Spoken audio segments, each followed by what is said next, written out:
Good evening. Welcome to the City Council meeting of Wednesday, June 5th, 2019. Can I have a roll call, please? Meg Conniff, Salem Derby, Omar Gomez. Here. J.P. Kaczynski. Here. Bill Lynch. Here. Joe McCoy. Here. Tom Peak. Here. Dan Risk. Here. Martin Zarek. Here. Could please stand for the allegiance? Pledge allegiance. To the flag of the United States of America, and to the republic for which it stands, one nation, under God, indivisible, with liberty and justice for all. Thank you. Can I have a motion for the approval of the minutes of May 15th, 2019? So move. Second. Okay, motion and second approval of May 15th minutes. All those in favor? Aye. Opposed? Any abstentions? Okay, motion passes. Public speak time. If there's anyone here from the public who would like to address the council for something other than what's on the public hearings, this is your opportunity. Just go to the podium and just state your name and address for the record, please. Hi, thank you. My name is Lisa Clausen. I actually live in Northampton, not in Easthampton. But I'm here representing Carpenters Union 336. I'm an organizer with the Carpenters, and we have 2,000 members in Western Mass, and many of whom live here in Easthampton, and a couple are going to speak in a minute. And just here in support of wage theft ordinance, which is being introduced under new business.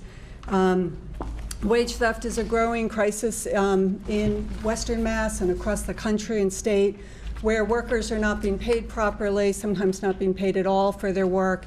It's a huge issue in construction. The Attorney General issues a big report each year on it, and construction is usually the biggest industry that's affected by it, where workers are often not paid overtime, they're classified as independent contractors, so taxes aren't paid on them. They're not having workers' comp paid on them. It's a dangerous business, and it's very challenging when that happens. And we often are getting calls from carpenters who just weren't paid at all. They're told, oh, we're going to pay you, and that payday never comes.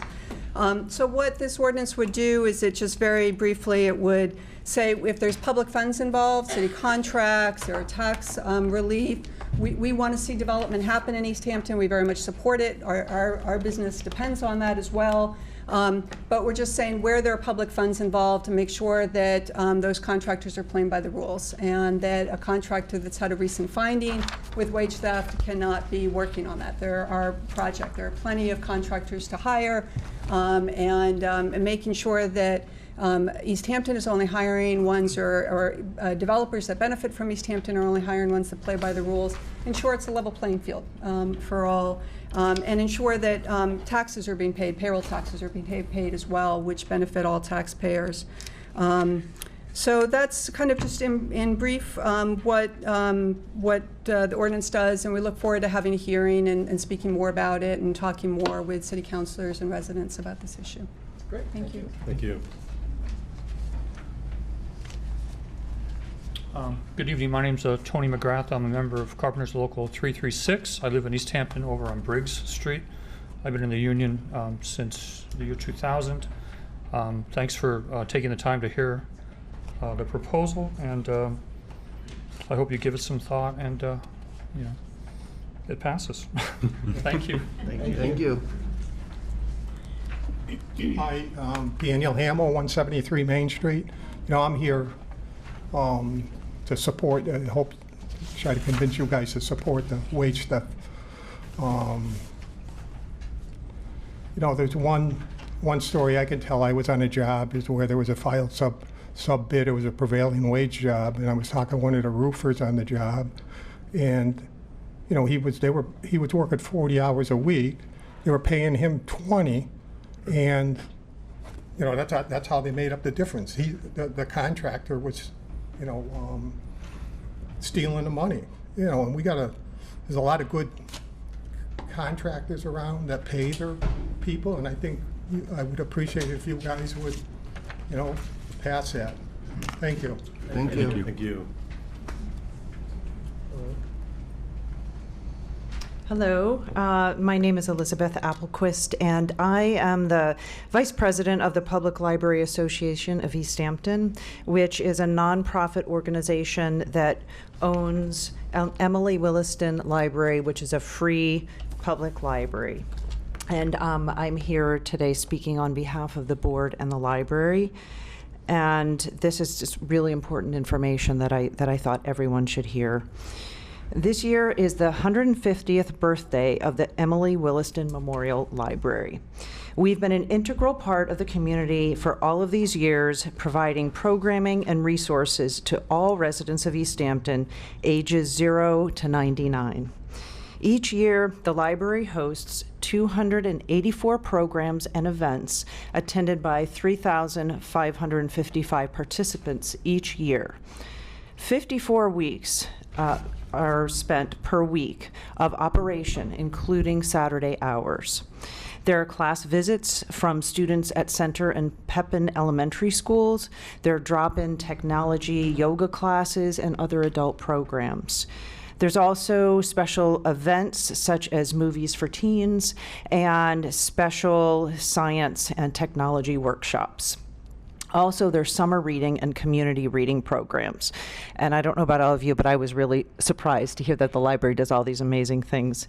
And if you can't ever make it to the library staff will come to you, teaching housing search workshops at the Enrichment Center, signing kids up for summer reading programs at the farmers market, and bringing books and other materials to homebound residents, Lathrop and Treehouse communities on the new book, with the new book bike. When Easthampton supports our library, that's when we're able to keep supporting Easthampton. But yet again, this year, the mayor and the city council have decided to only fund the library at the state mandated minimum. For the coming fiscal year, the mayor and the council will leave a gap of almost $190,000 between the true operating costs of our library and the funding proposed in this budget. This is not sustainable. Not only does the current budget barely cover 53% of the library's operating costs, but it represents a 4% defunding compared to the previous fiscal year. If the mayor and the city council continue to fund only the mandated minimum, this gap will continue to grow, degrading the wonderful offerings available to Easthampton from the library. Libraries fill the needs of their communities wherever they are. Library staff develop programs to enrich young minds and provide services to support the most vulnerable in our community. They do this with a smile despite a shoestring budget, but there's only so much that they can do without funding. Easthampton's current level of support for the Emily Williston Memorial Library is just not enough. Easthampton's library appropriations are 2/3 of comparable cities in Western Massachusetts, such as South Hadley, Greenfield, and East Longmeadow. The mayor and the council's refusal to invest in our community now will hurt all citizens of Easthampton who rely on our library's services and resources. As such, we respectfully request an additional $28,000 to maintain staffing levels, put books on the shelves, and to continue to provide the quality service to the community that Easthampton residents have come to expect from their local library. Thank you. Thank you. Thank you. Okay. Is there anyone else here from the public who would like to address the council for something other than what's on our public hearings tonight? Okay, we can move on then. Communications from elected officials, boards, and committees. Councilor Pete. Oh, yeah, sure. I was actually planning to introduce this in rules, but I guess we can do it now. As a lot of you know, well, as all of you know, and maybe some of you in the audience, we earlier this year we took the first vote to give the city the authority to establish a municipal light plant. We did that to give the city the ability at some future point, if the mayor and us found it appropriate, to provide internet as a public utility in Easthampton. Mass General Law says that in order for a city to have the power to even start down this path, the council needs to vote twice in 2 separate fiscal years, and then the voters need to approve it on the ballot. So the next time we meet is going to be a new fiscal year, so I thought we might as well just introduce this again to rules, and then we can meet sometime in the next month, work on it, and provide that nobody's opinions changed, we can, meet back in July and take that vote a second time. unless there's any questions, maybe we should just move that to rules. Yeah, we can make a motion. All right, so I'll make a motion to move the municipal light plant vote to the rules and government relations. Okay, a motion a second to move the municipal light plan to rules and regulations. Additional questions or comments? All those in favor? Aye. Opposed, abstained, motion passes. Okay, thank you. I don't have much correspondence, but I did notice we're, coming up on our summer hours before, so just a reminder to, and I'm sure the city clerk will agree, clerks, please remember to check your ordinances, I mean your minutes. I think they're starting to get a little bit behind, so if you could try to get them caught up before the new term begins, or hopefully this summer. Just a reminder to check those. Councilor Sir, did I see your hand? Yeah, I just had communication whenever you're done, Mr. Sure. President. No, that was it. Just a couple quick things. I wanted to thank the members of the Carpenters Union, as well as local members and carpenters who came here tonight. As will be introduced later, this wage theft ordinance represents many months of long consideration and work, and I think that will be discussed more during ordinance. So, but thank you for coming and for supporting it tonight. As many of you know, also this weekend is Cultural Chaos, which is a fantastic street festival here in Easthampton. I'm hoping that the public attends. There's lots of offerings for everyone to enjoy. The Easthampton Pride Committee will be there with a booth offering information and merchandise. And the Easthampton Youth Soccer Association will also be having a dunk tank, which I believe, Councilor Peak, are you signed up for that? Nice. And so, myself. Oh, okay, wonderful. So myself, Councilor Gomez, Councilor Peak, I think the mayor, and some other officials who you'd probably love to see dunked with water will be there in a penalty kick dunk tank. I think I'm doing the 2 to 2:30 slot, just if you want to mark down your calendars now. I got it. I'm going after you. All right, so very much looking forward to that. On Facebook. It's gonna be some serious money. We could give the money to the library. And Someday. Councilor Rist, I think I know someone who might put this on Facebook. And just lastly, you probably see I'm wearing orange today. June, the first weekend of June is National Gun Violence Awareness Day. I think this council did an exceptional job passing the resolution that was introduced a couple months ago.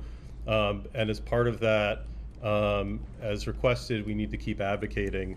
There's 100 people are killed by guns in the United States every day. And we need to keep working together. We need to keep raising our voices, and we need to keep figuring out ways to make this stop. So that's why I'm wearing orange today. And that's all. Thank you for allowing me the time. Councilor Riss? One congratulatory comment. We have in our midst a counselor who, for the second year in a row, has led his softball team for the high school to a division championship, a high seed in the Western Mass tournament. And I encourage everyone to get there this Monday, and also, because I know they'll win, Wednesday when they play in the semifinals. Thursday, which is why the charter meeting left, by the way. Anyway, congratulations, Counselor. I started in the city coaching my young girls in softball, and it is a wonderful sport, and you should go see them play. They are fantastic. Any other comments from down this end? Okay. Mayor Communications, Mayor LaChapelle.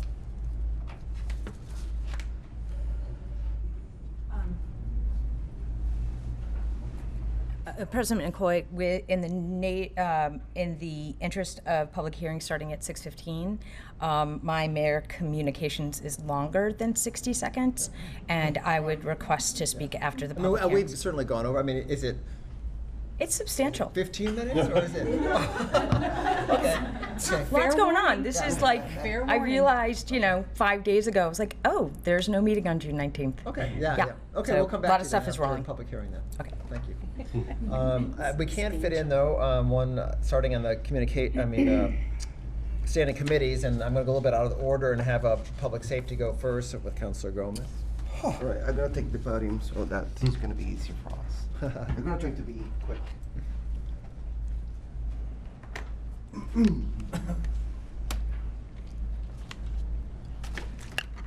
Hi to everybody. My name is Omar Gomez. I'm the City Council Precinct 2, and I'm the chairman of the Public Safety Subcommittee. This June, every June, is National Safety Month. We're gonna celebrate here. Basically, given to two great persons in our community a proclamation. A few months ago, the city suffered a really bad tragedy in our crosswalks, and after that tragedy, something could come to our city. And what they're doing is really, really good for our city and for the safety of everybody in our city. I think they deserve to be recognized, and that's what we're doing tonight. I'm sorry if I mispronounce your last name, especially yours, but here it comes. Okay. One is for Cindy, and the other one is going to be for Juliet. I think they're doing a great job. The proclamation said like this: City of Easthampton certificate of official proclamation, whereas the City of Easthampton wish to honor and recognize Juliet Moore for the effort with the Easthampton Safe Walk Initiative. After a pedestrian tragedy, the Safe Walk Initiative was created with the goal of safe roads and walkways. The intent is to provide pedestrians an orange flag to boost visibility while using downtown crosswalks. Whereas the people and business of Easthampton have rallied around this initiative with donations of supplies to continue the work.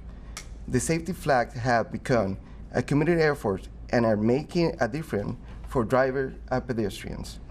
Whereas these serve as a reminder that even in the face of tragedy, Easthampton is a strong community and that there is immense power in individuals who work together with similar goals. Now thereof, I, Omar Gomez, City Council Precinct 2, Public Safety Subcommittee Chairman, do hereby recognize Juliet and Cindy and her dedication to the City of Easthampton this 5th day of June in the year of 2019.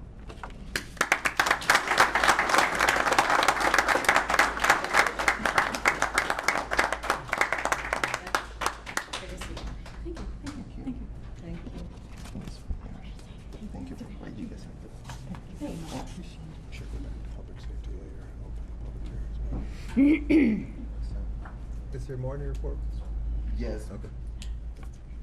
I'm going to refer to my colleague, Councilor Lynch, because I wasn't there last night for the committee, and he was running the meeting, so he will give the report. Okay.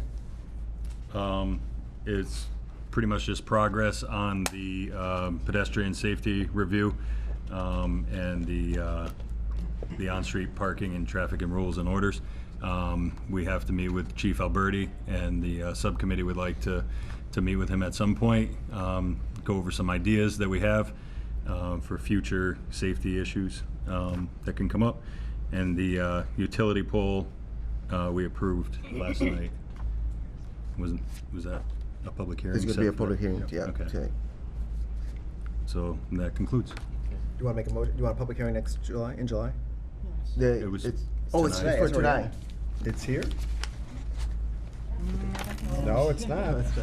But it's been, It needs for It's July, been- yeah. You'll have to do it in July. Apparently it didn't get posted, or was it posted? was it posted? We said it the last. We said it meeting. last meeting, we said it for tonight. I mean, it doesn't have to be advertised. Everybody was notified of butters. Okay, so the procedure has gone through that, Right, okay. yeah. Then we'll continue on with it tonight then, okay. Okay, that concludes, thank you. I'll entertain a motion to open public hearings then. So moved. Second? Motion, all those in favor? Aye. Opposed, abstained, motion passes. Me. Yeah, go ahead, Councilor Rist. It's not always, only somebody else is talking too. We have an supplemental appropriation before us for the police department, $85,297 from free cash. It is to fund the 2020 fiscal year budget. You may ask, why is this happening? It's happening because there was an oversight in the preparation of the budget, which did not consider the 3% increase by contract to the collective bargaining contract for the police union. This is the way to do it according to our auditor, so we do not, because we do not have free cash until certified until November.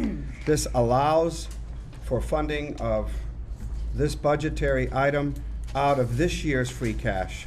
And the auditor says it was perfectly fine to do so. Also, as you'll see later, funding operational budgets from free cash as a standard operating procedure is not a very good thing to do. So this is usually used, free cash or reserve or stabilization, for unexpected issues that come up. The chief is here, he can explain all of these items, but they're all related to the contract. And the finance committee approved it 3-0. Okay. I do have one question, if I may. You indicated that free cash is for unexpected and emergent kind of things. When we move to the next fiscal year, will money go back to free cash to supplement this and take out of what it should have come out of? I don't. Will there be a... No, this is funding it from this year's free cash. Right. So I don't believe that's the case. Any money that's left over, I'm not They're both positive. shaking their heads, so no. There's no swapping of money. No. It's a done deal. No, it's a done deal. As I understand, it was an error on our side. For so this year? Right, so Oh, okay. it should have been there and it wasn't, and so The we're contract, as I not paying for it. recall, was Got it. initiated after the budget was put in place in 2019. I believe the mayor Next will year. Okay. explain that. Yes, so the negotiation of the police contract, we anticipated an increase. The total amount of increase, we were close, but weren't going to make last year's budget deadline. On the May 23rd Finance Committee meeting, I recognized and informed the committee at that time that we would be looking at an appropriation at the end of this year, pending final negotiations. Okay. So it was known, it was, we grabbed the base budget number from the year before and forgot, like, we put a place marker and didn't put a number in, Okay. so. Thank you. Thank you. Chief Alberti, add any more? I'm here for any questions. Bob Alberti, Chief of Police. Any questions concerning this supplemental appropriation? Have you gone over these numbers? I have. Feel pretty good about them? I do. Okay. They represent a 3% shortfall in the budget. So essentially, as the mayor alluded to, the budgets were level funded times a very small percentage of an increase. The original, so the budget that I presented and put forth was the adjusted budget including the 3% raise. The budget returned, finance used the unadjusted budget numbers. And then by the time it had cycled through, it was published to the council, hence the shortfall in the appropriation. To your question, my understanding is coming out of free cash this year, we won't have to, it obviously won't come out of free cash, which won't be available till November, Councilor Riss, I think? October. Yeah. So that was that. Any additional questions for the chief? You're off easy tonight, great. It's early. It's early, Council. Okay, anyone from the public who would like to address the council concerning this appropriation? Okay, Councilor Rist. I hereby make a motion that the full council approve the following appropriation. The amount requested is $85,297 to be transferred from free cash, to be transferred to the following accounts: police overtime pay, $16,260. Police overtime investigative, $3,000. Police overtime training, $5,000. Police education incentive, $48,687. Police special, $7,350. Police uniform allowance, $5,000, for a total of $85,297. The amount requested will be used for the following purpose. Funding will be used to meet the police union contract agreement for fiscal year 2020 budget. Second. Okay, we have a motion, a second for supplemental appropriation of $85,297. Additional questions or comments concerning this appropriation? All those in favor? Aye. Opposed, abstained, motion passes. Now it's not me. Councilor Coniff. No. Oh, okay, sorry, Councilor Oh, Sarah. it is me? I thought you were doing this, no? Okay, let's No, not fight the lot there. lines, no. Oh, you're not? No. Oh, okay.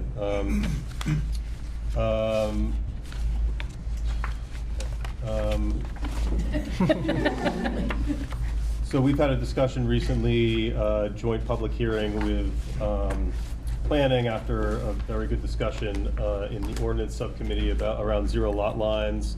I think prior to making the motion, or do I need to make the motion first before No, we discuss this? you have to Just give us the. Well, I think Planner Bag is here, Yeah. who can explain this well. This is a zoning ordinance that I think will benefit all the mills in general, and. City Planner Bag, do you mind giving us a rundown on this for it?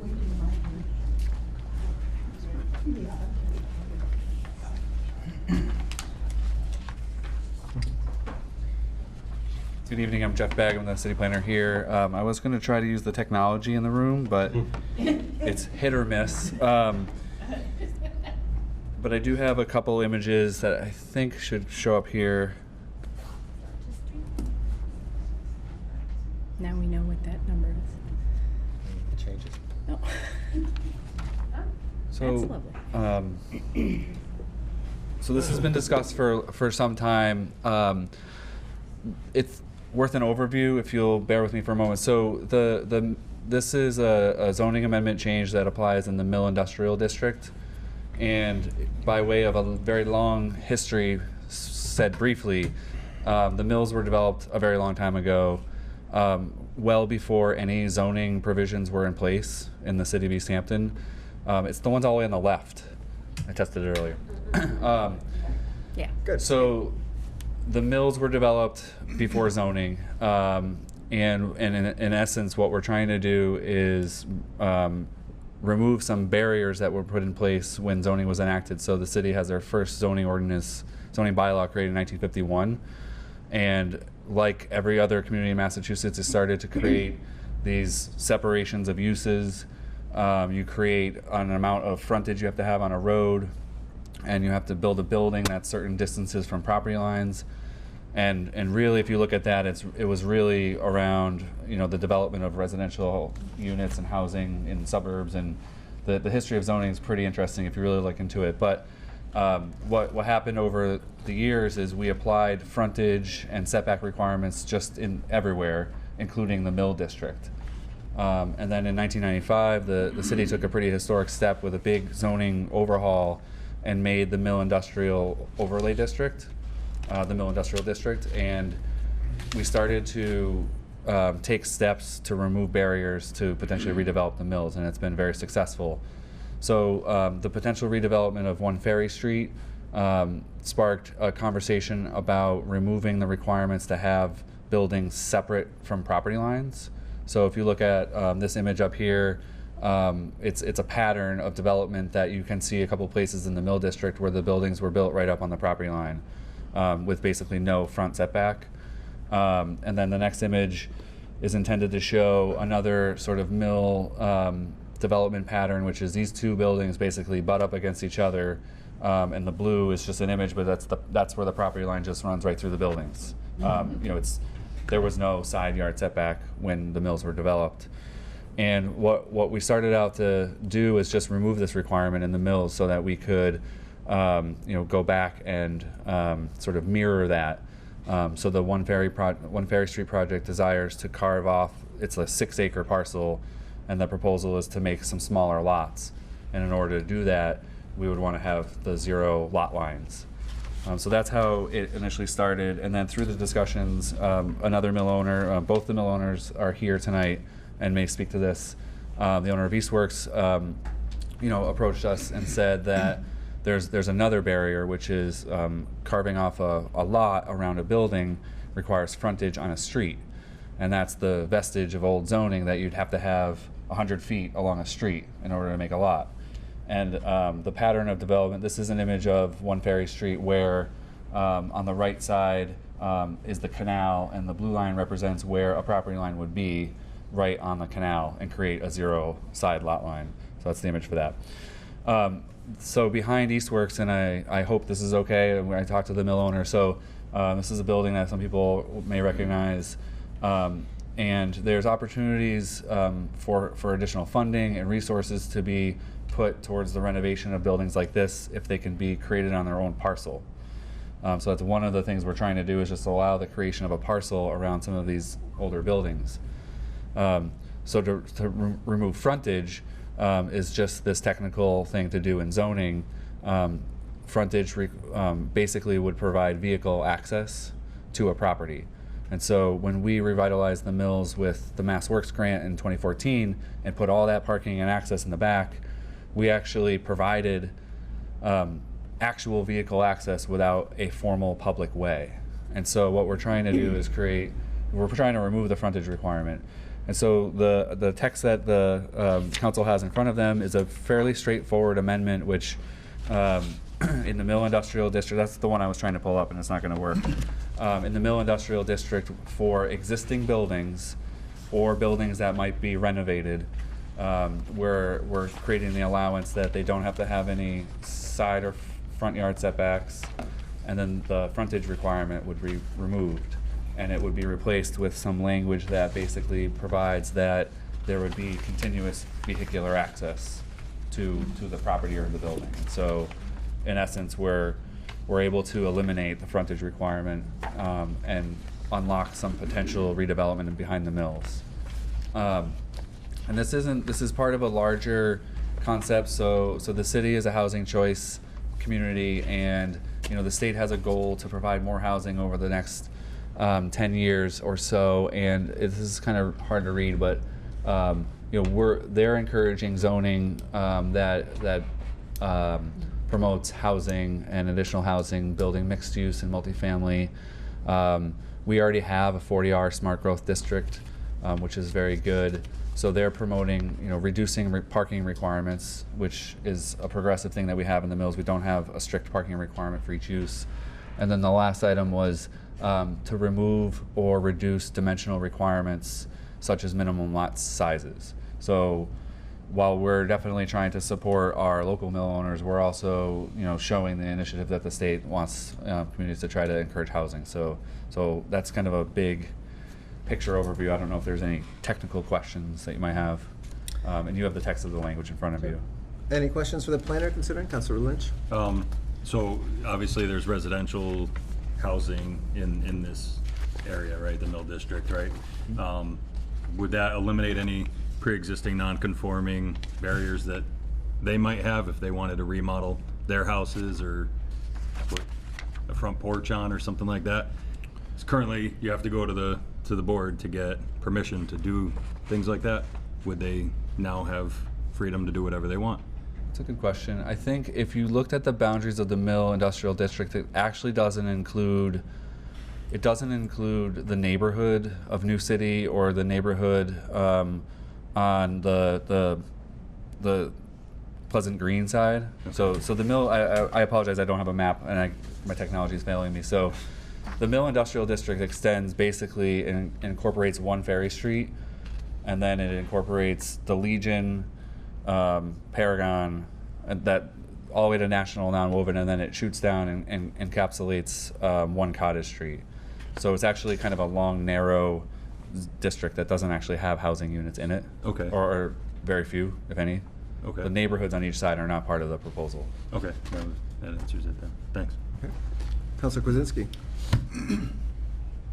Thank you, Mr. Bagg. I was wondering if you could maybe elaborate a little more on the parking requirements or non-requirements, given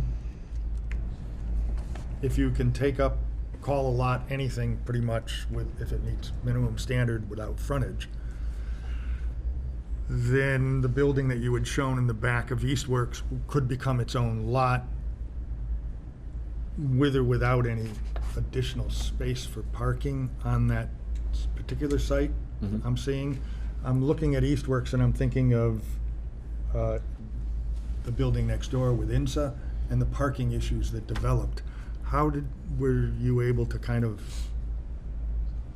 deal with those issues as you foresee this new zoning?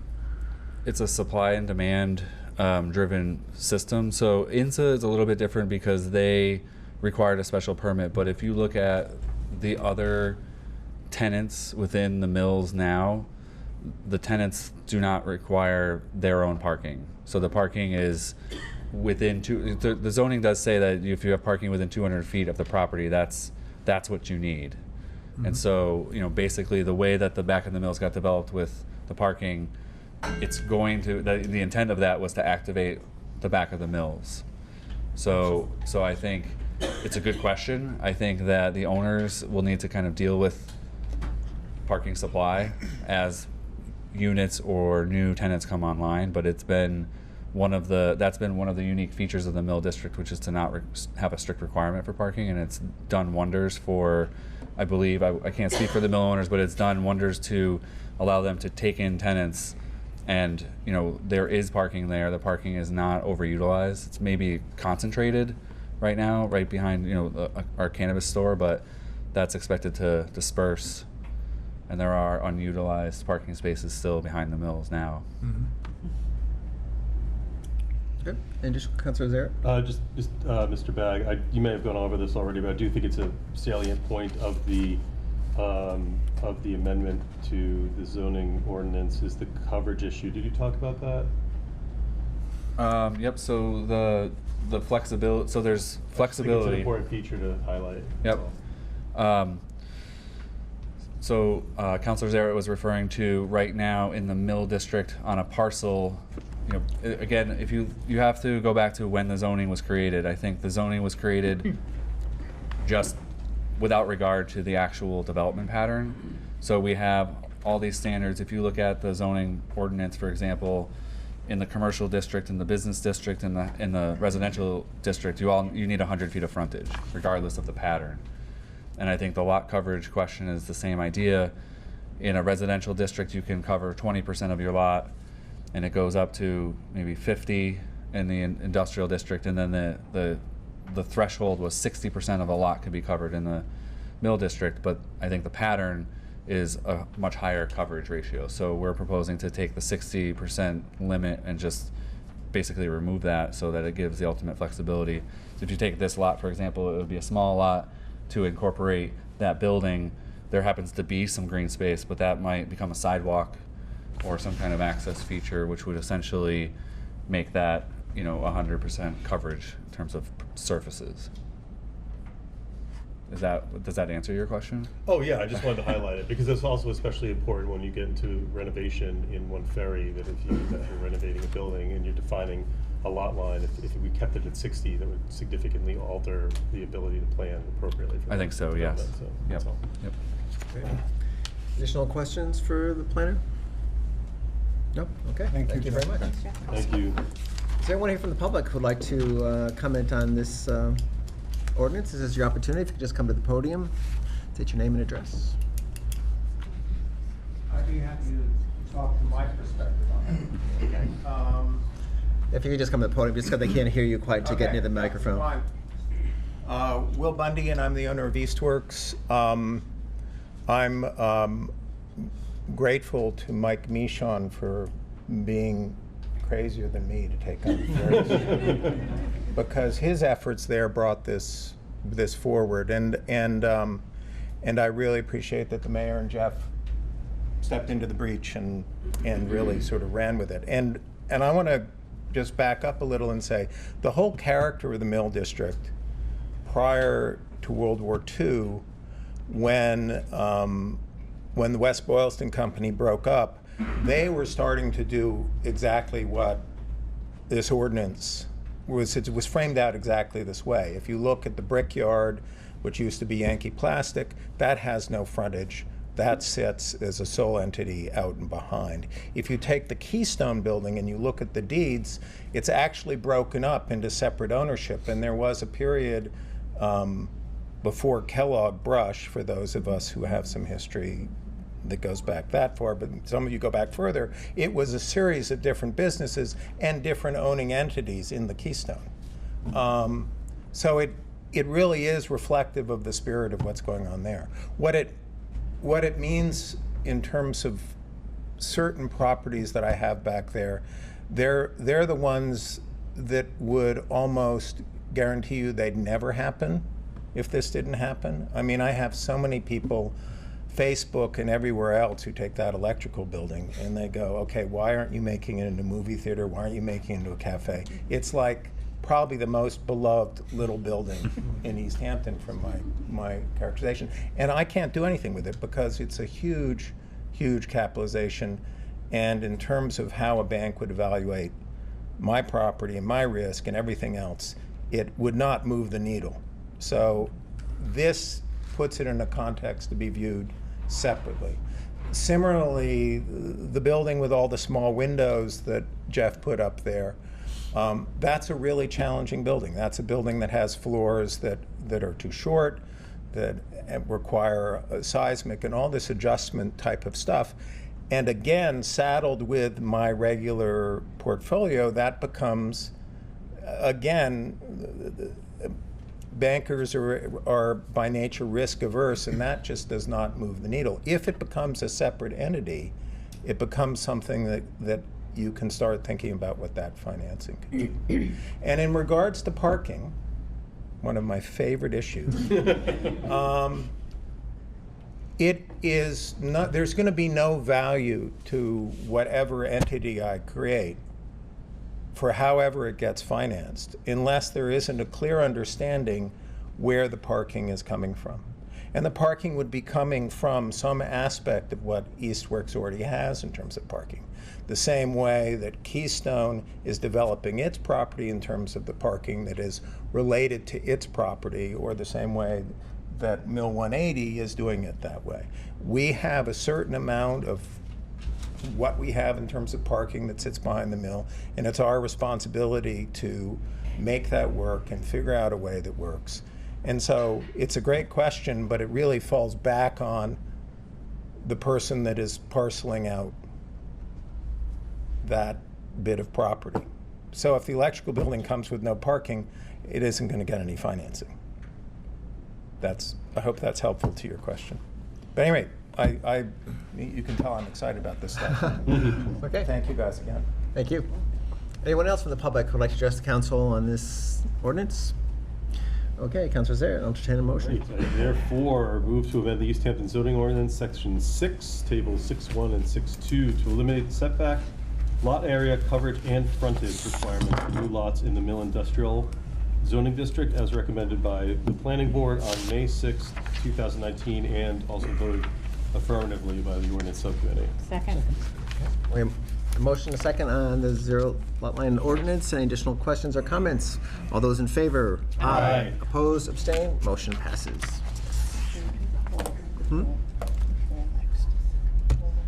Oh, yes, so that's good. I forgot about, so why don't we go on, since it's to the poll location, Councilor Gomez. Excuse a moment to continue. Yep.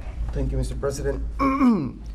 Eversource and sure it's Verizon. They are, yeah. Eversource and Verizon, they're asking, they have a petition for a joint poll location. I don't know if we have someone from. Is there someone, okay, yes, sir, if In you don't case mind. one of the councilors have any questions. Yeah, hi. My name's Nick Kriegel. I'm with Eversource. We are looking for a new joint-owned pole at 155 Northampton Street. In that area, it's both poles on either side, and even a little farther than that, have equipment on everything. There's a upgrade to 155 Northampton Street going on, and we need this new pole in order to serve that building. And just for my benefit, what building is in that area? So the past engineer who drafted this has moved on to another position, but I talked to her today. She had said it used to be a dog grooming building. Okay. Yeah, she wasn't sure what it was going to be, but they're getting a 3-phase commercial service, so it must be some type of commercial building. Okay. I have a map there. Oh, okay. That was helpful. Is it? Great. Okay, any questions for the Verizon representative here that maybe technical questions you might be able to answer for you? Okay, no, thank you very much for your time. Thank you. Councilor Gomez. Thank you, Mr. President. I move to approve the request to install one joint. I just anyone from the public who would like to address sorry. that's right, would like to address the council on this topic? Okay, now, Councilor Gomez. I move to approve the request to install one jointly owned pole approximately 30 feet from the center of Northampton Street and approximately 405 feet northeasterly of Florence Road to refit building number 155 Northampton Street from pole 123/37M, and also that the petitioners agree to reserve space for one cross arm and suitable point on each of said poles for the fire and police telephone signal wires belonging to the municipality and used by it exclusively for municipal purpose. Second. Okay, motion second for the approval of the pole location as freely described. Additional questions or comments? All those in favor? Aye. Opposed, abstained, motion passes. Okay, Councilor Rist, the budget. The budget. The budget is extensive. It is complicated. It deals with many millions of dollars. I want to thank my committee members, Councilor Lynch and Councilor Krasinski. We examined each budget department and each budget line by line. We asked questions in order to understand what was being requested of the mayor from the department head and why the mayor did or did not approve it. I thank them for their diligence. I want to make it clear to the public that the council's authority in this matter, as I've said every year, is limited. We do not have the authority to increase any budget item for any department. That is in our charter. It's also supported by state law. So when a department asks for more money, we would love to do it if we could, although I'm not in favor of that particular kind of action because that would mean any council and the mayor would never get a budget passed because we'd be going back and forth forever. I do not feel that this council would ever refuse a supplemental appropriation to the library or anywhere else. So the word refusal is hard for me to accept. We do approve supplemental appropriations from the mayor, and the council finance committee approved this budget, all of it, 3-0. We did not suggest any cuts to anybody's budget beyond what the mayor's asked for us. In my many years on the council, we only once in all those years had to cut a budget line, and that was simply because of an accounting error. So we had to cut a line to make that budget whole. I just want to make it clear that it is not, a lot of people come to the council and complain, and we should be heard, we should hear you, but we just don't have that authority. And I'm not sure I would want that authority because it's daunting. The budget is lean, and I will try to demonstrate when we go over the department that a lot of requests from every department were cut in order to accommodate a balanced budget. The mayor had to do her due diligence with the finance director to make the budget balance on limited revenues, and that's what is required. Unlike the federal government, we can't print money, so we have to balance our budget. First part of our discussion is revenue. We do not vote on the revenue, but it does indicate for all of you and all of the councilors here where the money comes from. I'm going to bring up a very important item because people have been discussing this. The notion we just used free cash at the end of the year in a kind of an urgent sort of emergency way. But to use free cash or stabilization, as other communities have done, is the use of non-recurring revenue to put into a budget for operating expenses. When you use non-recurring revenue, it'll run out. Ask Northampton, they just ran out, and they have to go to the whole city and ask for another override. And their process, to me, is fiscally irresponsible. Why don't we want to use free cash in the future or stabilization, which is our savings account? Because our bonding agencies, which do give us the big rating we have now, look at that as a proof that we are a stable community fiscally and that we can handle a $60 million bond, which is coming now. And that bond, if we were to start using free cash and stabilization to fund our operating budget, they would not like that. Our bond rating would go down. And if you're borrowing $60 million, the amount of interest that you're talking about losing is millions of dollars. So we have to look at this in the long term. I respect the mayor's position on this because a lot of people have been asking, why don't we get some money out of stabilization or free cash to make our budgets more whole? We all would like every department not to be cut.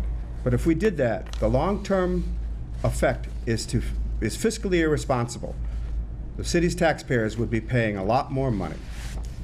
As we look at our revenues, it's important to note, as I just said, that we bonded 50 million of that 60 this year. If you look under the revenue page on page 12, there is an increase in debt exclusions to the property taxes from 1,444,000 for former debt exclusions like the high school to a whopping $5,839,000. This represents, along with normal increases, a 21% increase in property taxes this year. Personally, I got a bill today. My escrow went up $110 for 1 month in my mortgage. So it's coming. And it is now that we're seeing it. A lot of our budget, state aid, is funded by state aid, known as the cherry sheet. It should be noted that Chapter 70, which funds the schools, and unrestricted local aid, which goes to every department, is up very little. And I have some bad news, and the mayor may want to expand on this, unless something new has happened. At the last Finance Committee meeting, she informed us that the current budget that's before the Senate and the House, which they're in conference committee, may reduce that aid, maybe something like $200,000, which, where do we get that from?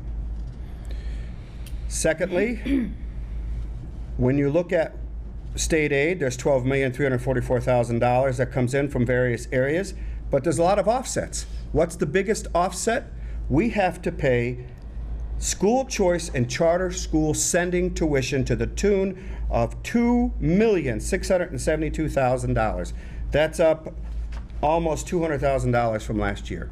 That means when students choose to go to a different school or choice, and it's a catch-22. Why are they leaving? Oh, because our schools don't provide the programs. Well, let's fund the schools more. Well, if we try to do that, somebody has to be given, we have to take it from someplace. And that's the problem. We don't want our departments fighting with each other over their own budgets. They all deserve what they can get, and they all ask for things. And I did not see in this budget anyone, any department head, asking for ridiculous items. They asked for the leanest budget they could get, and the mayor still had to cut some of that. And she may have to cut further if we don't get the state aid we're supposed to get. So as regard to the sending tuition, they are looking at charter school and Chapter 70, which is school funding formulas at the state level. Everybody should write the state. We need to fix that because this city cannot fix it on our own. We just can't. Unless anybody has questions, I'm going to go right on to the first part of the budget, which we do vote on. We don't vote on revenue. Anybody have questions on the revenue? Anybody? Okay. I'm going to go to general government, which is the first section. As a matter of procedure, I will be dealing with 4 of the budget areas.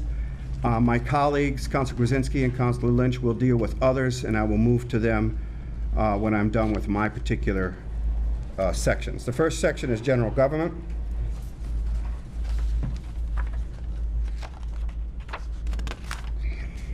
Which is on page 19 in the budget. This funds a number of different areas.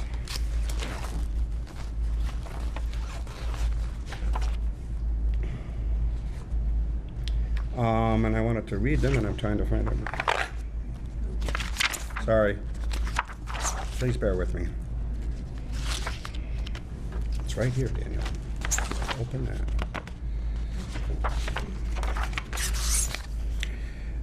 The general government funds the city council, the mayor and the city attorney, the auditor, the assessor, finance, technology, human resources, the city clerk, elections, planning, and building operations. All of those departments are funded under the section entitled General Government.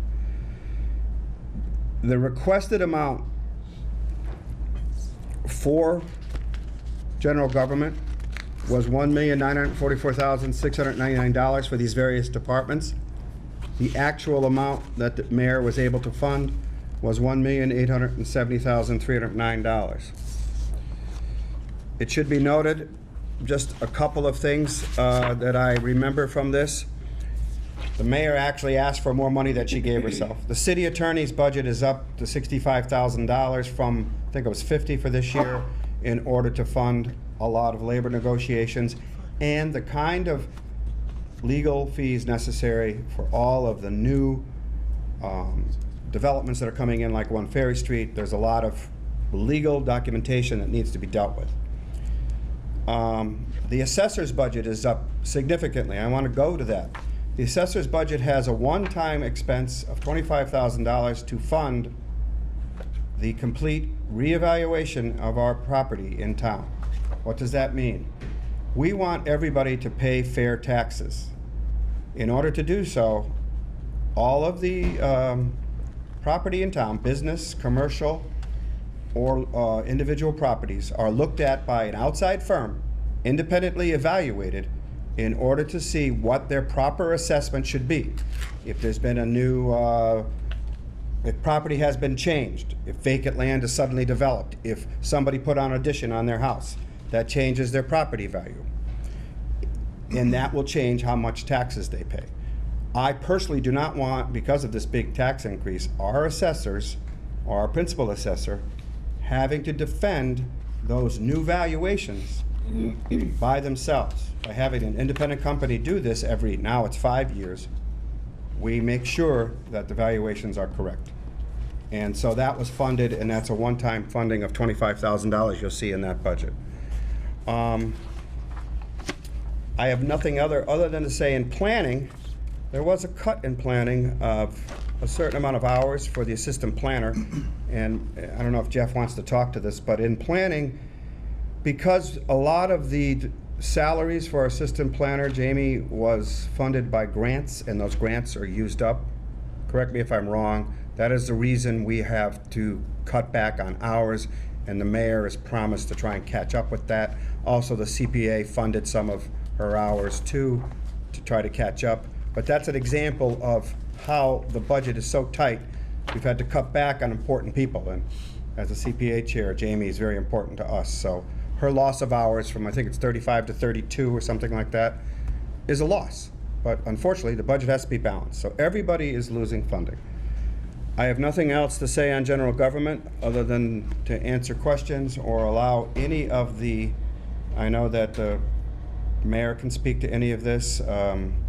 Jane is here from Human Resources, the planner's here, if you have any questions. Yeah, if anyone from the city would like to address, make any comments concerning this part of the budget, the opportunity. And correct anything I misspoke, please. Sure. That'll take a while. No.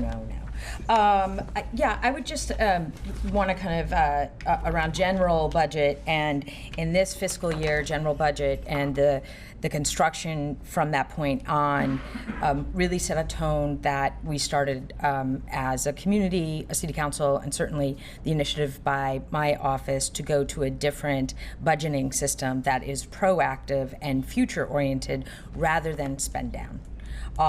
This was, and I really, it's not a very sexy topic, but our bond rating from AA to AA plus is amazing. Amazing. Huge.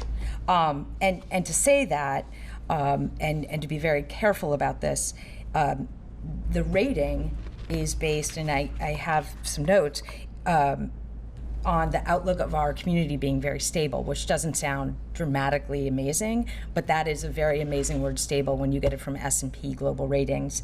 That rating, AA plus, is precarious because in the formulation of a bond rating, the elements, there are two really big elements that are completely out of our control, and that is the regional economy and who is living or not living in our community as far as population, per capita income.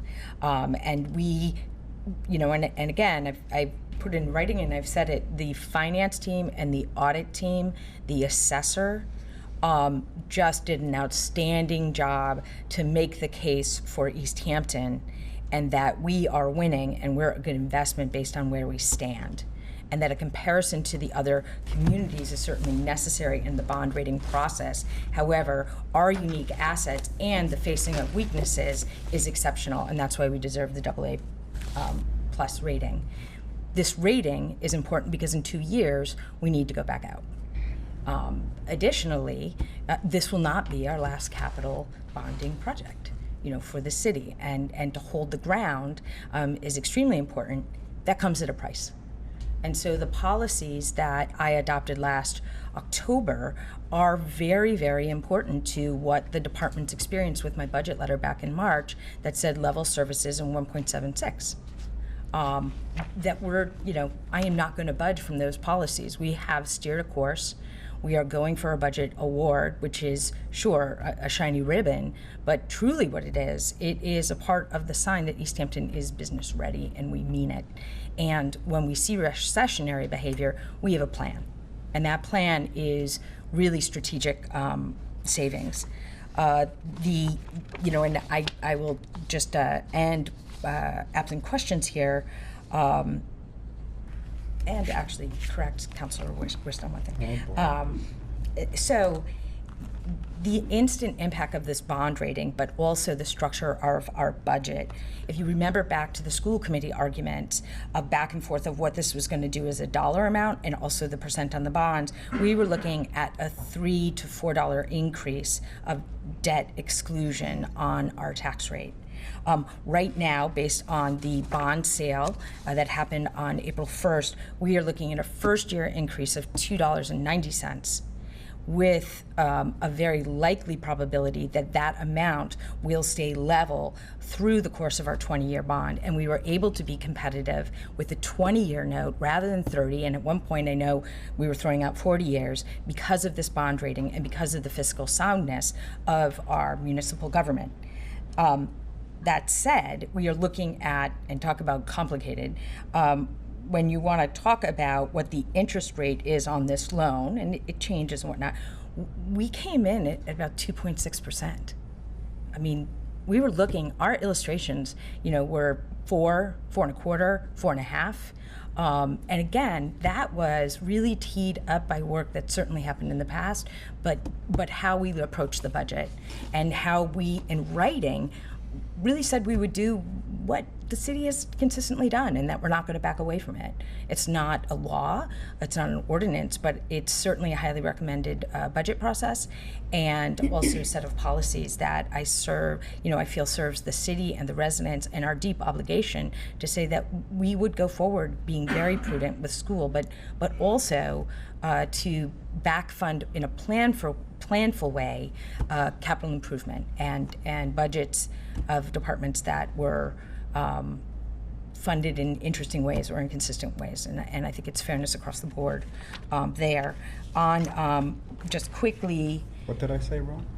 So the amount, so charter tuition out and the cost of students choicing out this year is actually going up 8.3%, and it'll be close to $3.5 million. I am not. Okay. Yeah, I am not hopeful that the funding formulas in front of us will automatically give a city like us funding to neutralize that charter impact, although it is my biggest priority in any bill that comes out of conference. And I'm also concerned that that money or relief to our community, we might not actually see that until 21. And some of that to 22, depending on where we get the money and how that is reimbursed to the city. And I think we are looking at 21 and 22 as extremely lean years as we await new growth coming on. So it's wonderful to hear about apartments. It's wonderful to hear about the movie theater, but that's years away, even if it was to start today.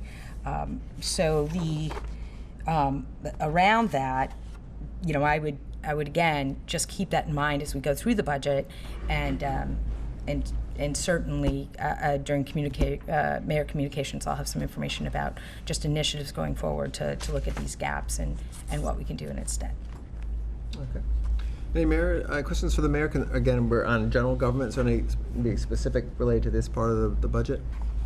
No. Okay. Thank you. Instead of having every department head, if they're the ones that were read for government, if you have something to say that we've missed, please feel free to come up. Otherwise, if any of the counselors have a specific department that they would like to speak to, considering, I'd rather do it that way than feeling every department has to have to constantly rotating through. So if they're on general government, if there are any department heads that councilors would like to speak to, please let me know. We can certainly ask if that department head could come up. Okay, is there anyone from the public who would like to address this part of general government appropriation? Okay, Councilor Rist, I'll entertain a motion. For Section 1, General Government, I move that the city vote to raise and appropriate the sum of $1,870,309.20 for the various departments listed under Section 1, General Government, and the amounts listed in the mayor's printed report, unless amended, be considered specific appropriations, with the following amounts to be transferred as recommended by the mayor and the Finance Subcommittee. Water and Sewer Enterprise, $161,426.70. Parking Fund, $2,500. I move that we approve. Second. A motion second to approve of the general government portion of the 2020 budget. Additional questions or comments? Okay, all those in favor? Aye. Opposed, abstained, motion passes. Just a comment, when you hear the enterprise fund being charged back, it's because a lot of activity in our departments works with the enterprise, the water and sewer department, and therefore we are allowed by state law to take money from the enterprise fund to fund those sections of the general government that do work for the water and sewer department. Public safety. I see the chiefs are here. I want to bring up that, again, on page 87 and 88, I want to read the proper numbers because I think I just screwed up and I don't want to do it again. Yeah.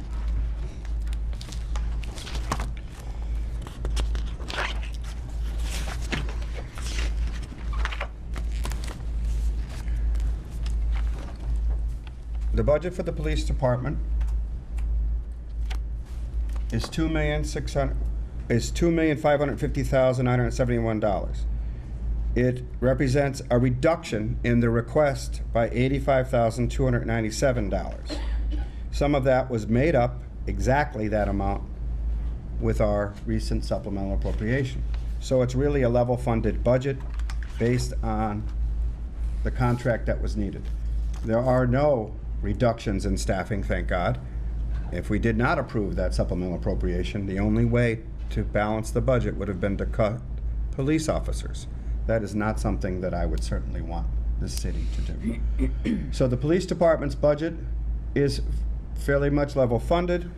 You'll see incentive is there. You'll see salaries that are pretty much the same. There is a 3% increase in the salaries based on the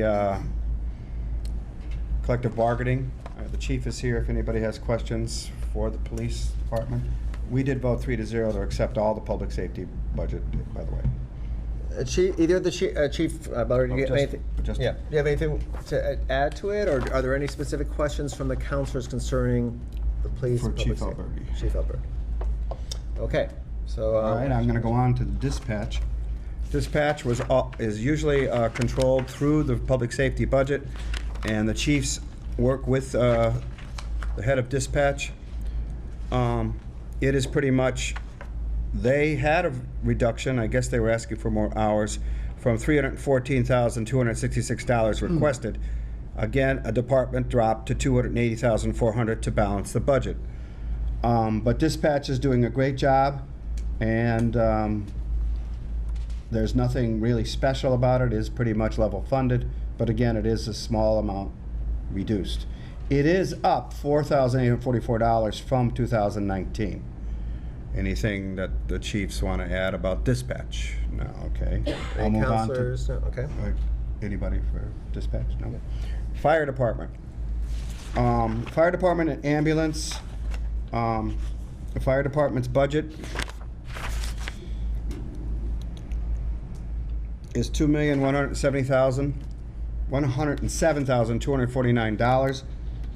It is $23,270 less than the chief requested, but $67,373 more than last year, mostly due to contractual increases requested.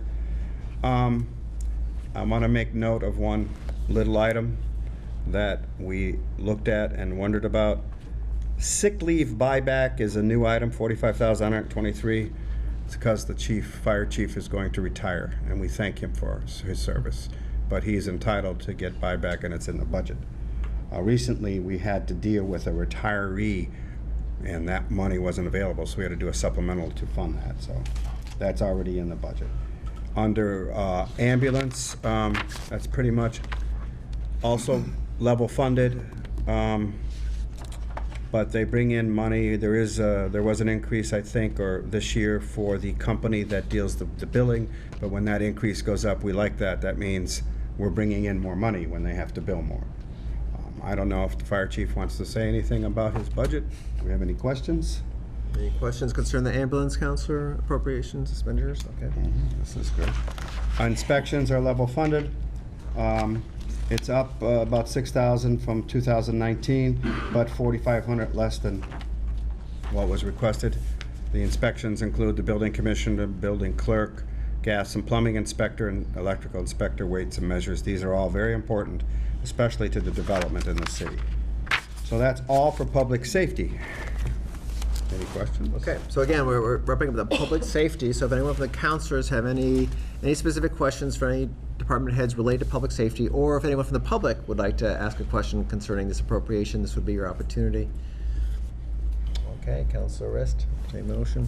I move that the City Council vote to raise and appropriate the sum of $5,540,710.66 for the various departments listed under Section 2 Public Safety, and that the amounts listed in the mayor's printed report, unless amended, be considered specific appropriations as recommended by the mayor and the Finance Subcommittee. Second. Okay, a motion and a second to approve the 2020 public safety budget. Additional questions or comments? All those in favor? Aye. Opposed? Abstained? Motion passes. The next area of the department is education. The education part of our budget, just the general fund part, is 37% of our budget, is $17,536,095. That represents a reduction in their request of $161,989. And obviously the education department was hoping that that didn't happen.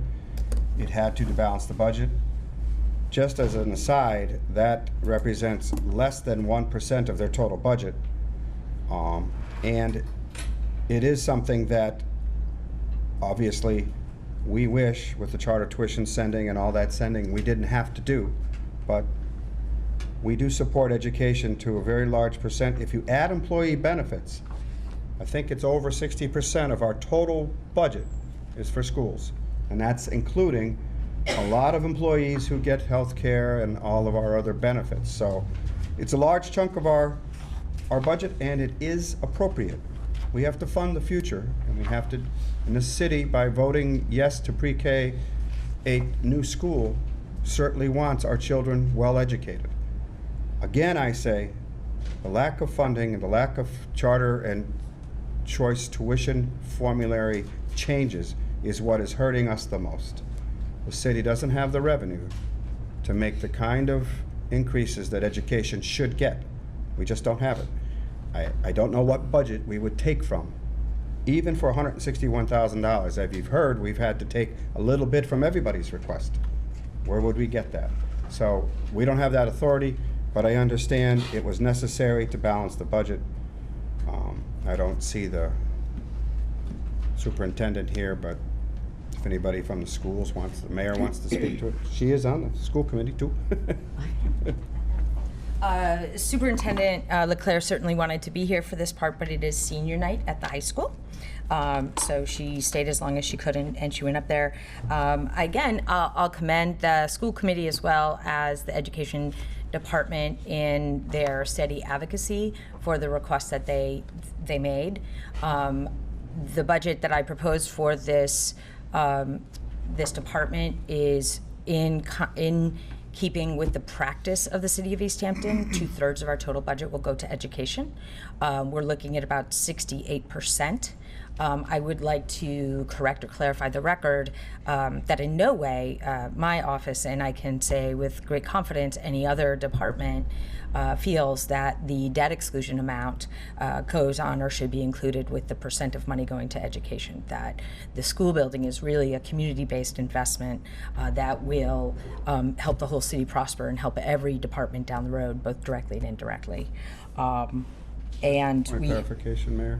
What you mean is that debt exclusion money, that $4 million, is not part of your percentage that you just spoke of. No. That's separate. Yes. So we're not including that in what the city funds for its schools. I see the debt obligation from the school bonding as a city obligation and a reflection of our community and its value of education, certainly, but also smart growth. You know. Yeah. I mean, I think that's, and the school building committee is working very diligently watching those pennies.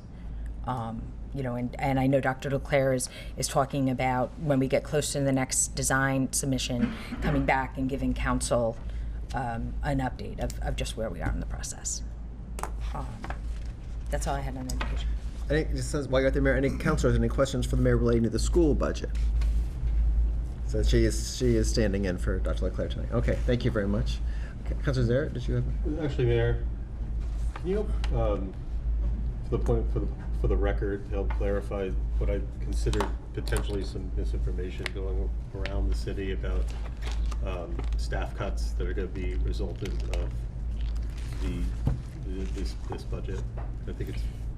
There was a presentation at the subcommittee level by the superintendent and the business manager that mentioned a couple of positions that would be cut if my budget recommendation had gone to fruition. It appears that some of those positions will not be cut. One in particular will not, and that the budget was shifted to other priorities. And I think that that's I don't think it's a great example of what other departments are doing as well. A lot of unfunded mandates. You take the money that you have and you readdress it every single time to say, okay, what can we do? What are our priorities over and over again? And the school committee, I mean, what the, presented at subcommittee, realigned. Something I encourage. Okay. Any other questions?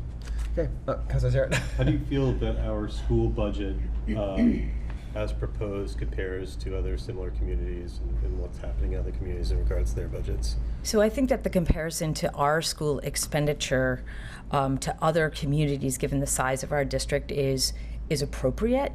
I don't think it's flush. I don't think it's generous. But I think it's appropriate in this current condition. I will say again and again and again, we can have local fights, and we're seeing those local funding fights in communities all around us. But the bottom line and the true numbers that we are really struggling with are Chapter 70 general education dollars, unrestricted government aid, and also Chapter 74. For vocational training, as well as Chapter 71 for special ed. And that while we may be scrambling with crumbs and infighting to some, on very legitimate issues, it's, the state has to do their part. And I am, again, very, very concerned. It is hard to look at how we really spend dollars because the pressure of what we lose to charter and choice is so grave. Our amount to charter and choice in Easthampton is about the same level as Agawam, that has thousands of more students in their district. I mean, there is no relief for a district like ours that has 1,500 children, and it pits public school children, 1,500, against all of the students who make another choice, and I think that's a parent's choice, of another 300, and we don't see that.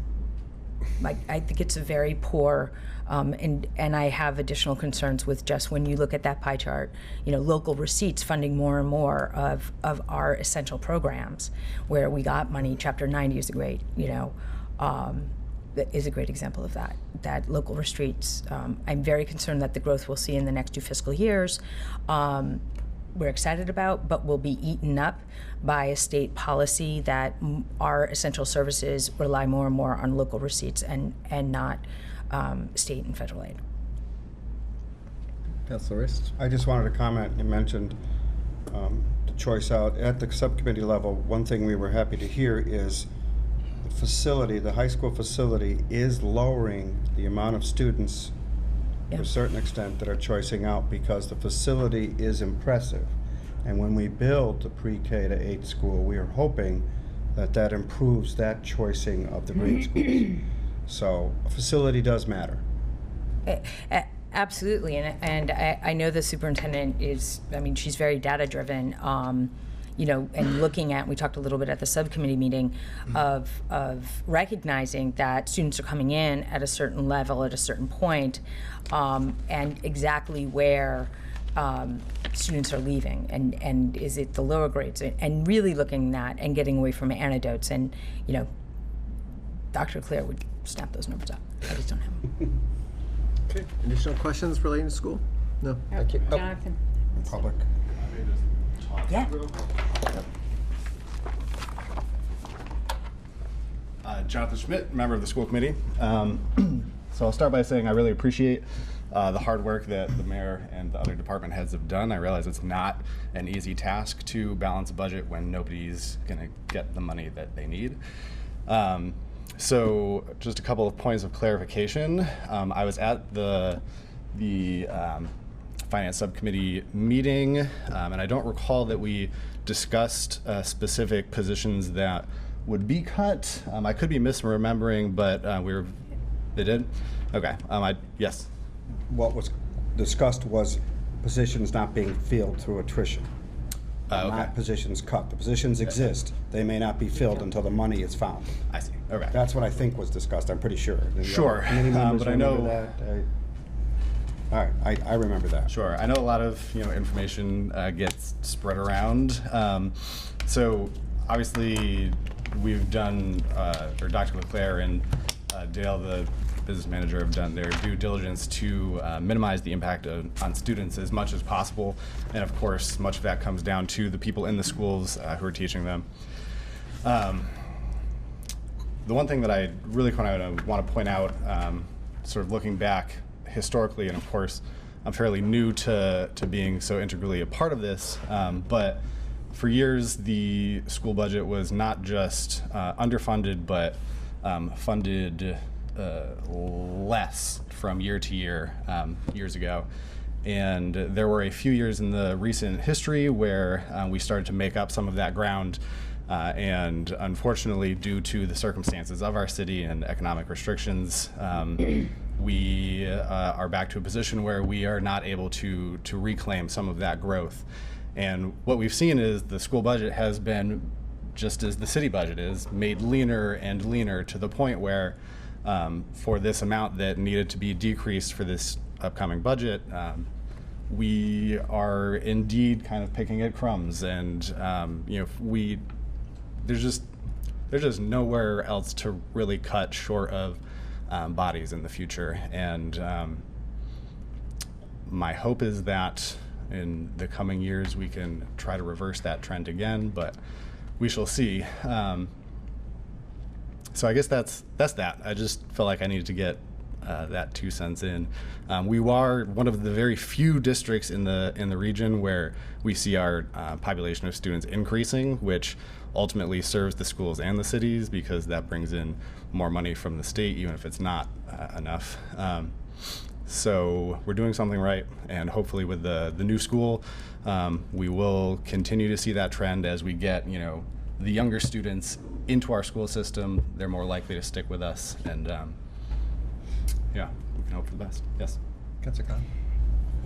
As a school committee, have you guys done any research on why people choice out? Like it endlessly amazes me that people leave this community to go to school somewhere else. So I'm curious what the drivers are, and is there any way for us to combat those drivers? I mean, I'm not aware of any research specifically done around that. I think the way that we've seen the new high school drastically affect the students in our district, I think a lot of that speaks to the quality of the physical schools being a driving force behind that. We'll, of course, in a few years see even more if that's the case. In the surveys that have been done, which Dr. Claire is very much data-driven, and she probably has the data. She surely does. The surveys have shown over and over again that the thing that people value most in our school district are the teachers and the people in the schools supporting our children. So, given that, I feel like we have to look towards the facilities, and fortunately, we're on the path to fixing that. Thank you. Okay. Any other questions from school committee? Okay, thank you very much. So anyone else from the public would like to come to state, just to the podium to state your name and address for the council, please? Hi, my name's Ingrid Florian. I'm a parent of 2 students in our school district. And I totally understand the Chapter 70 money, the charter choice issues, the many constraints we have. What brought me here tonight was that a year ago, our community of Easthampton dug deep in our pockets, right? And we voted to prioritize education and voted in favor of building a new school. On a personal level, based on that commitment, me and my husband decided to stay in Easthampton, not only living here, but also sending our kids to school here. And I feel like our community prioritized our schools. When I look at the budget summary, and I look at the percentage increase between the different departments, what I see is education having the smallest percentage increase of any single department. And to me, that contradicts what our voters prioritized just 1 year ago. And it gives me great concern. So I realize I'm late to the game. Us busy parents don't always know about the meetings and the opportunities, and it's hard to make it here. So, but I don't feel like this aligns with what our community has communicated in terms of our priorities, and I'm going to ask you to reconsider this plan. And I can speak a little bit to the charter and choice questions that you're asking from a parent's perspective, in that some of it is the physical state of our buildings, but a lot of it's also reputation. I know from research years ago that was shared with me through our schools that vast majority of families that were choicing out had never set foot in our schools, right? So these kinds of cuts are going to further undermine that reputation. My husband happens to teach in a neighboring school district that has a better reputation than ours, and we've steadfastly stayed with Easthampton because we feel the quality of teaching is equal to that. We have not succeeded in convincing all our friends and neighbors of the same, and that's been disappointing to us. So I feel like we need to continue to invest in our schools, and that's the way that we're going to turn the tide of this. And I understand there's only so much money, but we have to change the public perception, and further eroding the programming in our schools is not going to, it's going to decrease the value of the buildings. Thank you. Thank you. Thank you. Anyone else from the council? Mayor, did you want to say something? If I could respond. Sure, of course.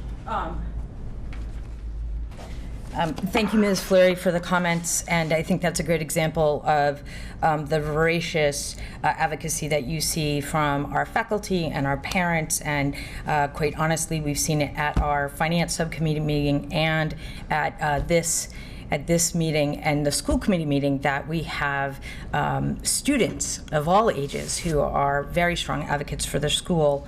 I do think it is laudable and notable that we are seeing numbers of students coming into our district and seeing a bump. I think it's about 10 students. data-driven, and it's something that came up at the school, the finance subcommittee, we also have to take a very good look, hard look about those students who never walk in. So if we're gaining 10, well, that's heartening. But if we're also losing 12 that we've never seen, that's concerning. And we don't get that data in the real time. I mean, enrollment is enrollment. You know who's coming into a school. But if you've never seen a child, you don't find out until like late fall if somebody has choiced out. And that's concerning. And I know that the school district and the superintendent, certainly with my help, will take a look at that data. It's underway.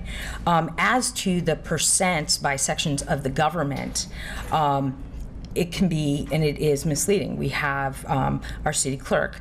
That department has a big bump. There's $25,000 that we must spend for a municipal election that we do not get reimbursement from the state as we do in other elections. Our reevaluation that we must do, and I am so happy it's every 5 years rather than 3 years, it's a big amount. That said, you're talking about the difference in the city clerk budget of $25,000, and you look at what that percent is. If you compare that to what those percents are in the school budget, you're talking about $300,000. Likewise, as far as the percent, which is easy to read and it's a good bullet point, we are now at 68% of our total budget goes to schools. That is a little tiny increment more and more.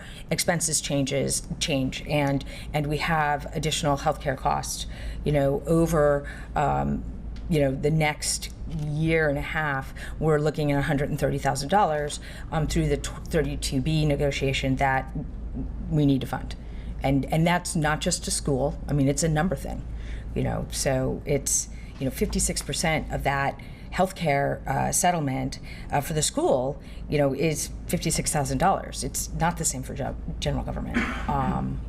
So we could cut and consolidate it, including in my department, and there's very clean numbers. It sees like where these bumps, this 5.17% of the total increase are obligations that we have in other departments.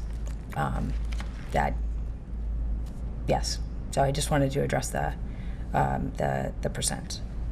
Any additional question with the mayor on this particular topic? Okay, thank you, Mayor. Anyone else from the public who would like to, again, address the council on this education appropriation budget? Okay, Councilor Rist. Just wanted to add, reading the paper, I think it was today or yesterday, South Hadley is in a lot more trouble than we are in education by a tune of $900,000. So we're not doing as well as we should, but we're not doing that bad either. That said, I would like to make a motion. I move that the city vote to raise and appropriate the sum of $17,536,095.24 for the various departments listed under Section 3 Schools, and that the amounts listed in the mayor's printed report, unless amended, be considered specific appropriations as recommended by the mayor and the finance subcommittee. Second. Okay, a motion, a second to approve the education budget just went through a 2020 fiscal year. Additional questions or comments? If I may.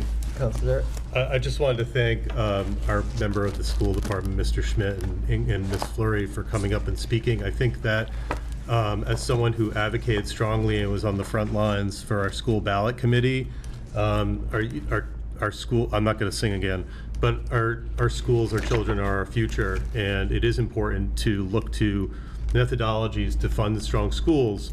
But the problem is, again, I think it's already been said here, is that in our case, the money is not there. It's a tight budget. We have a lot of people who are losing the choice, and the state funding mechanisms are poor.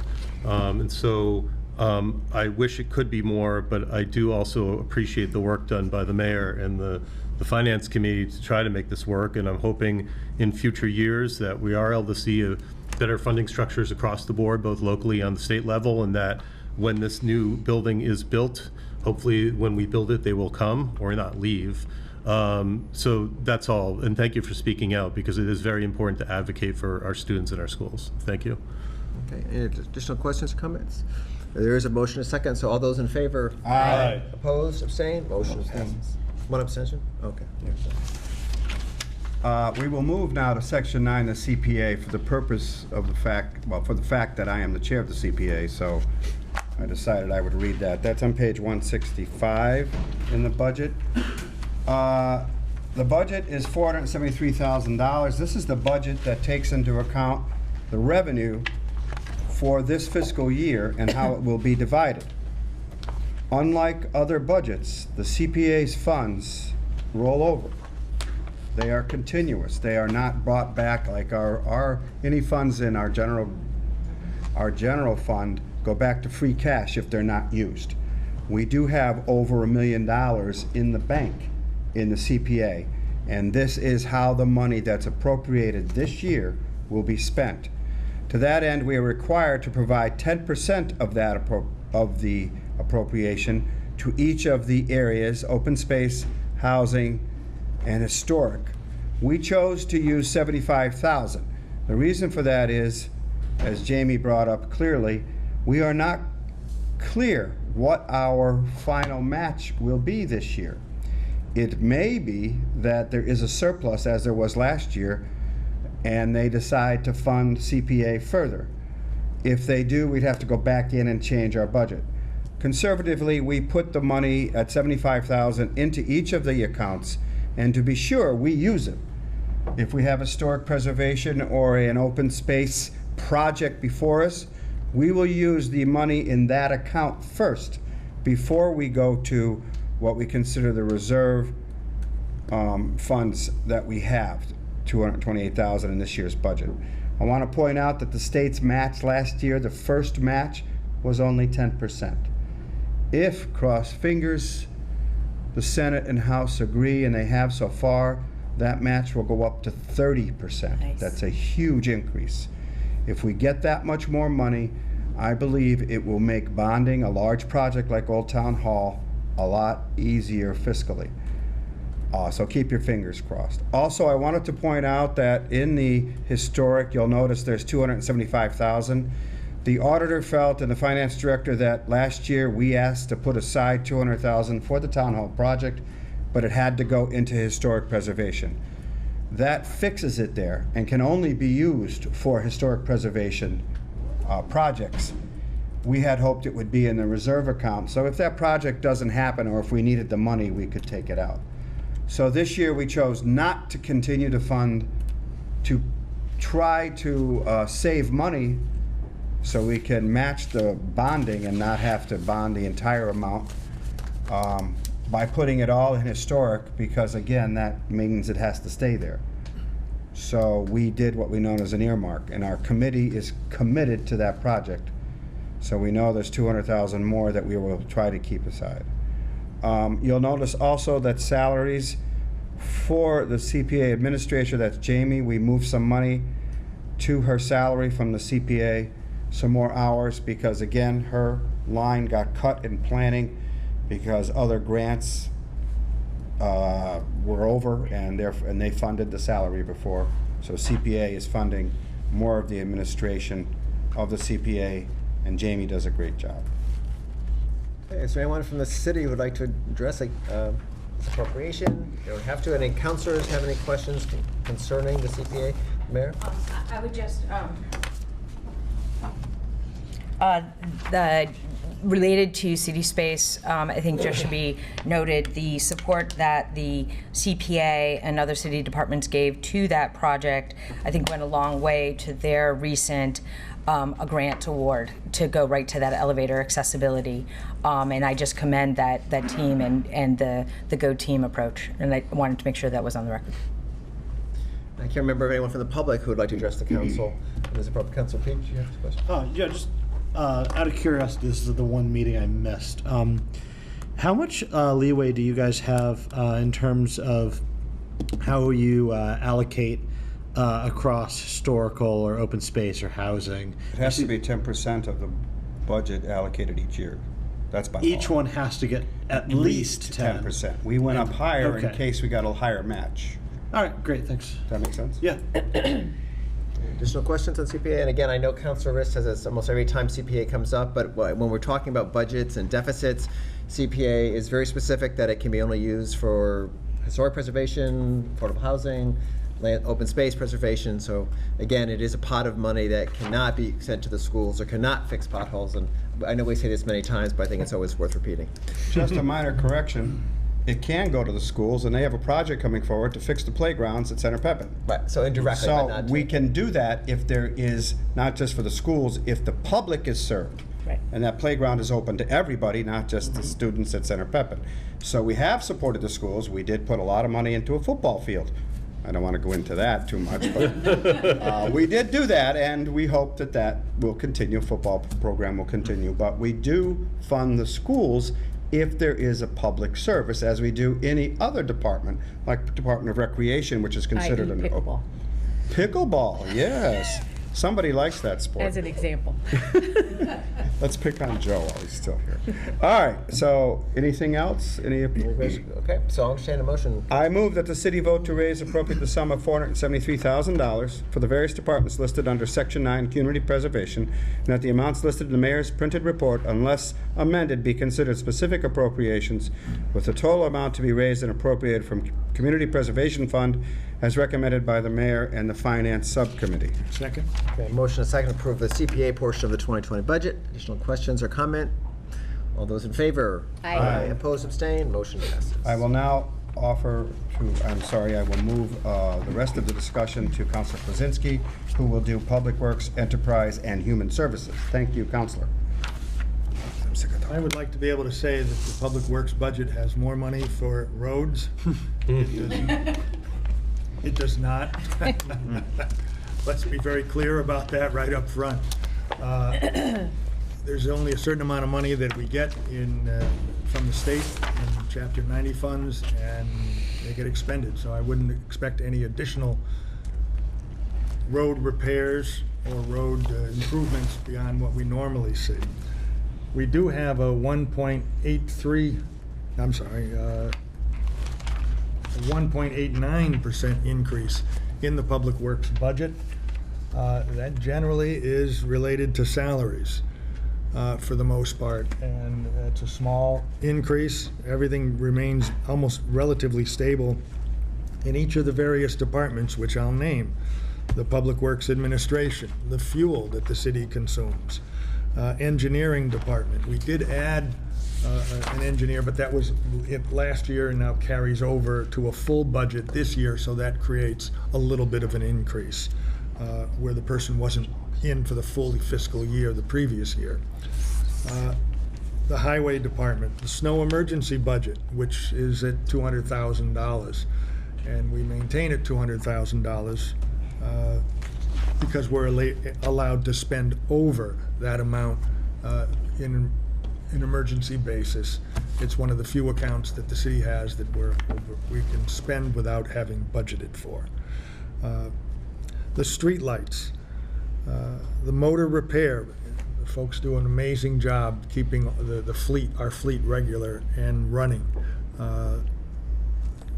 Just can't say enough about that. The traffic, the recycling and hazardous waste, the trash, the collection from the public buildings and from the schools. There is a slight increase there, and that, unfortunately, the family that hauled the waste in the past and provided free waste removal for all public schools in the city of Easthampton retired and sold their business. So they're no longer there. The Dussault family, we thank them very much for all the years that they have supported Easthampton schools. But that results in a slight increase. The landfill has to be inspected every year and will continue to be inspected every year, and that's a fixed expense. The Brookside Cemetery, the Brookside Cemetery and the tree warden rounds out that section of the budget. We do have the director here if there are any questions for him. Okay, Director, do you have anything additional? Are there any specific questions for the Director of Public Works? No, unless there's no questions, I won't bother calling you up. Okay, you can continue. Are you ready to make a motion? I'm ready to make a motion. Okay, then anyone from Should the there public would anyone like to else? address the council on this budget, part of the budget? No, okay, so then we turn your motion, Council. Okay, Section 4, Public Works. I move that the city vote to raise and appropriate the sum of $1,773,000, $561.32 for the various departments listed under Section 4, Public Works, and that the amounts listed in the mayor's printed report, unless amended, be considered specific appropriations, with the following amounts to be transferred as recommended by the mayor and the Finance Subcommittee. Water and Sewer Enterprise, $408,775.84, and sale of lots, $2,500. Second. A motion is second for approval of the Public Works 2020 fiscal budget. Additional questions or comments? All those in favor? Aye. Opposed, abstained, motion passes. Enterprise. With Enterprise, that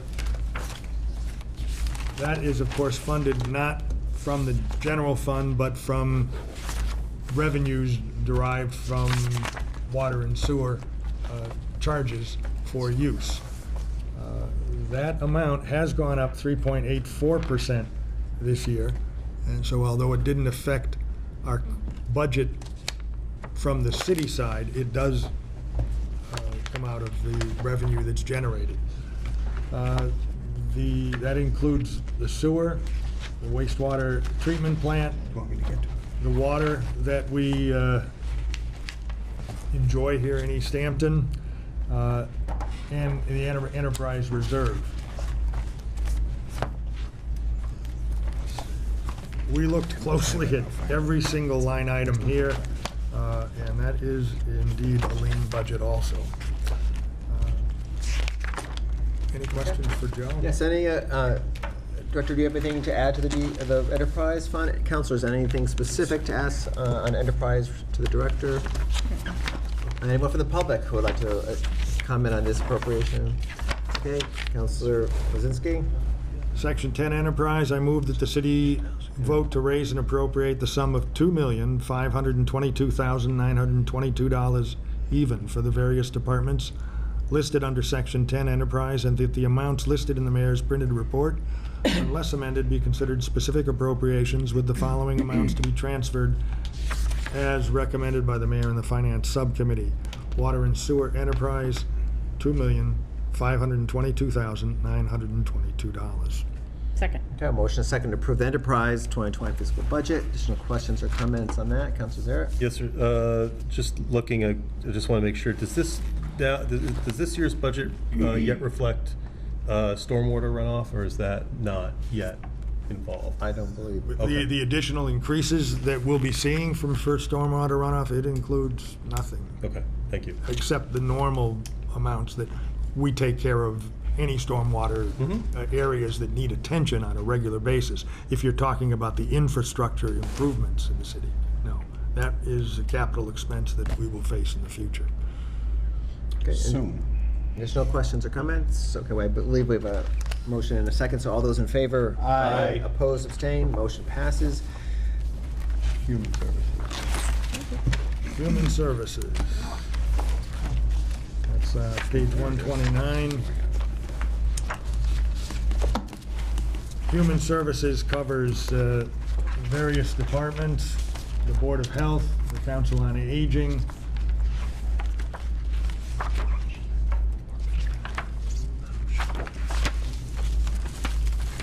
The library.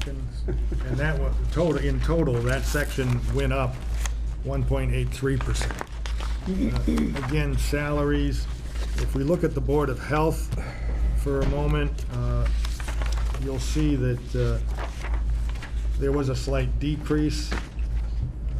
In part, there was a nurse who hours was reduced. That nurse, and I was surprised to learn, had some very serious and important functions in the city, and including, nonetheless,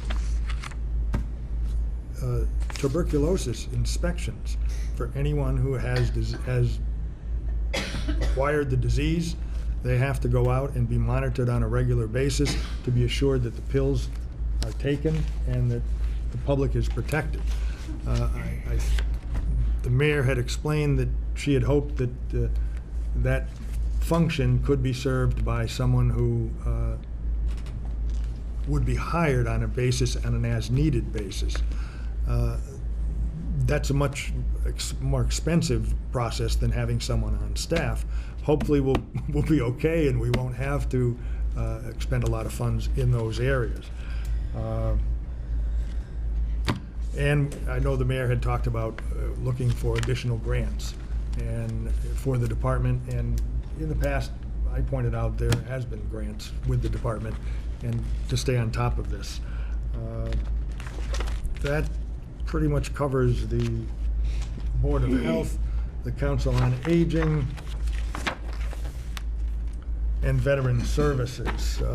Veteran Services remained essentially stable as from an actual in 2019 of $395,570. Actually, there was a small reduction to $395,465. So we looked, I will say that in that section, a lot of that money is reimbursed by the state, and we make sure that the person qualifies as best as possible, and the state then goes ahead and reimburses the city subsequently for money expended for veteran services, important services for people who need the service.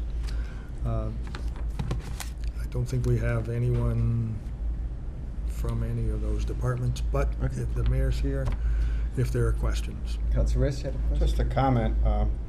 I had the fortunate, I am old, need to see Brendan and the Council on Aging, and he helped us yesterday apply for Medicare supplemental health, and he and his staff in the SHINE program are fantastic.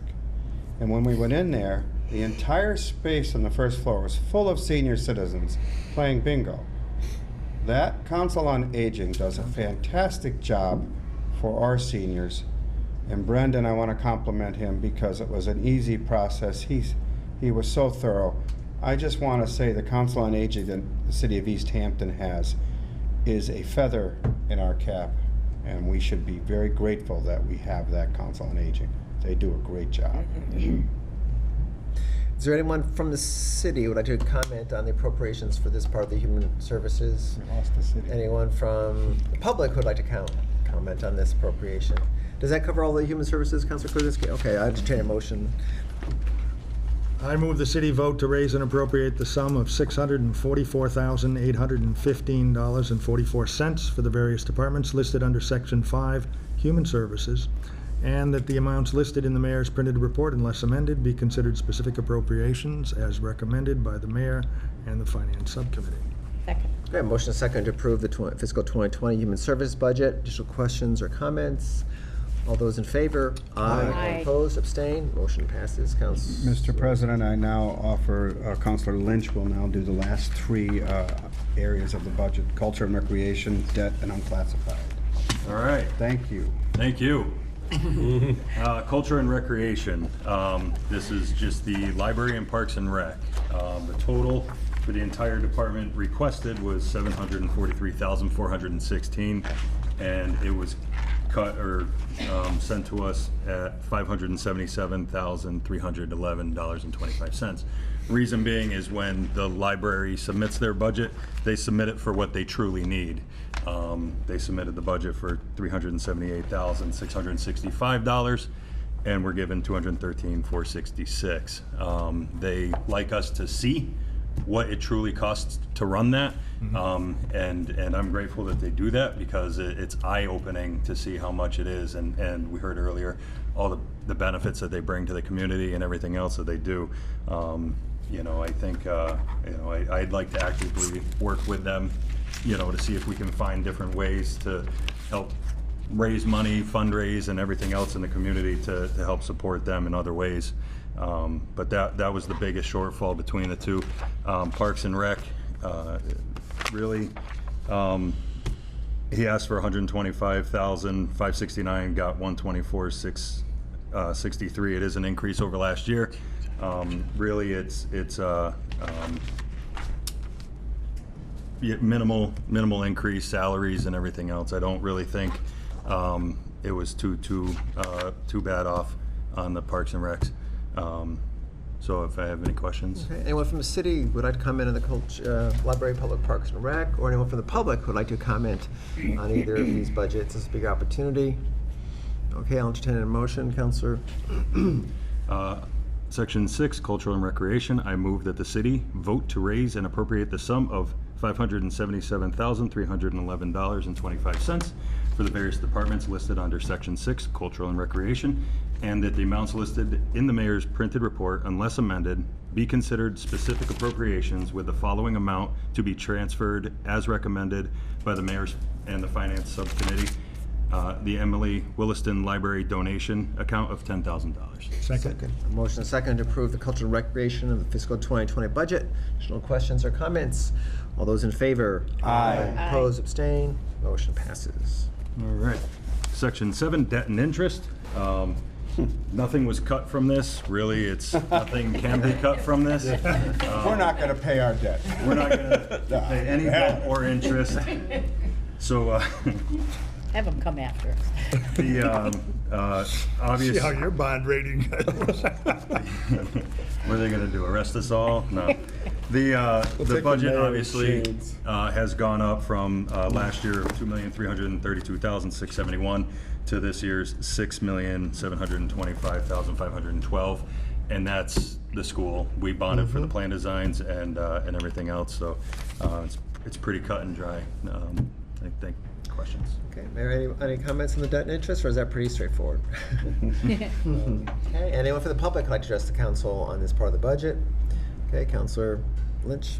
All right, Section 7, Debt and Interest. I move that the city vote to raise and appropriate the sum of $6,725,511.99 for the various departments listed under Section 7, Debt and Interest, and that the amounts listed in the mayor's printed report, unless amended, be considered specific appropriations with the following amounts to be transferred or raised as recommended by the mayor and the finance subcommittee.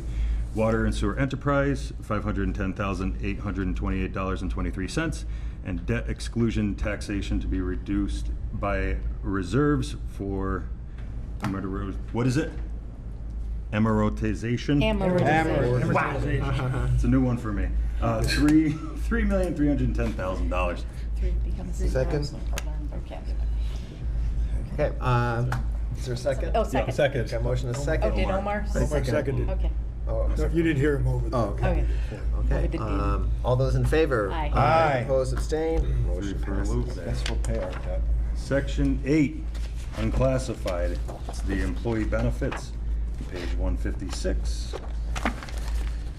And it is the retirement fund, which goes up 5% increased every year. That's to pay off all the retirees, and it continues to grow. Workers' compensation, pretty much level funded. It went up a little bit, $3,000 this year. Medicare expense, that goes up percent of wages, so as people make more money, we have to pay 1.45% of the salaries towards Medicare expense. Employee benefits, the 32B is really where we saw some increase there. Went from, it's pretty level funded, but it's impressive to see how much we put towards health insurance in the 32Bs. You know, $5 million just in employee benefits to our community. So it's a strong number that I'd like to highlight, that we show, you know, we do take care of our employees, and it's Just for impressive. healthcare. Just for healthcare, yeah. And it's impressive. Liability insurance, $287,204. It's a premium increase. That's the only, went up $7,000 versus last year. Reserve fund, we put $200,000 in the reserve fund every year.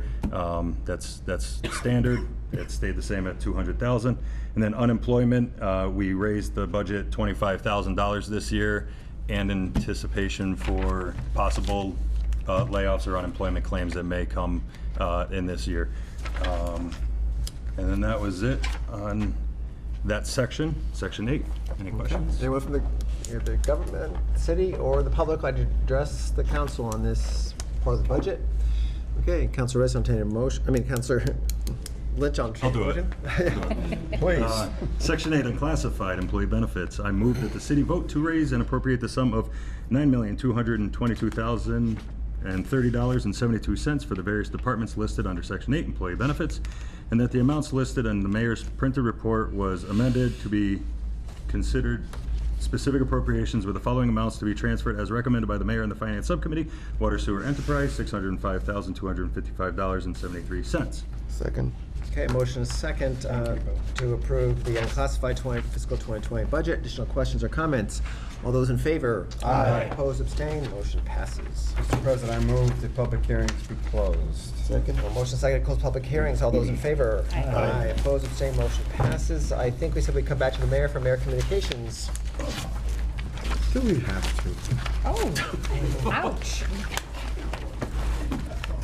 We love her.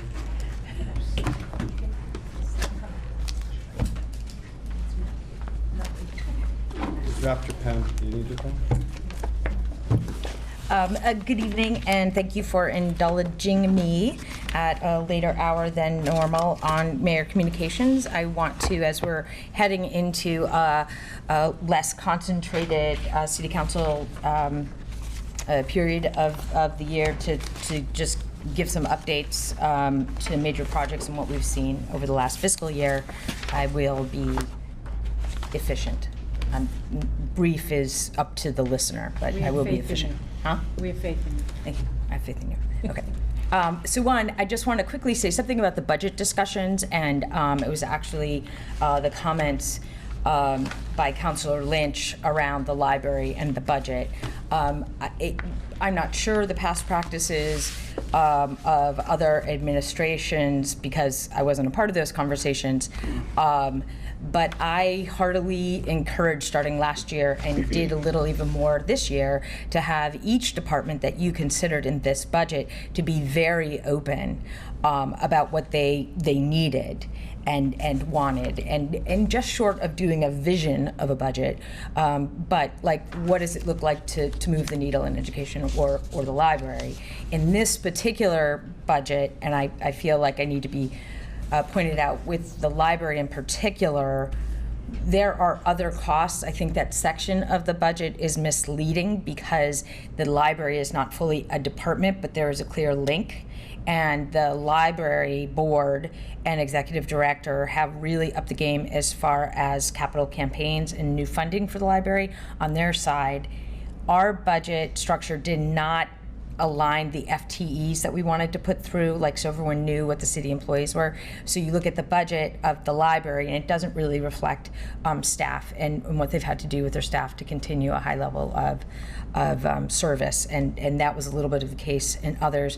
I don't mind a full-throated discussion. I think it's great, and I think it compels the executive branch of our government to provide a higher level of detail when saying yes or no to a request.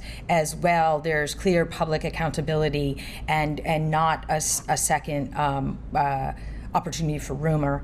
Around the school, I do have the PowerPoint that was presented on May 14th by the school department that included in the last couple of slides a very visceral red X over one of the positions, and I'm happy to show that.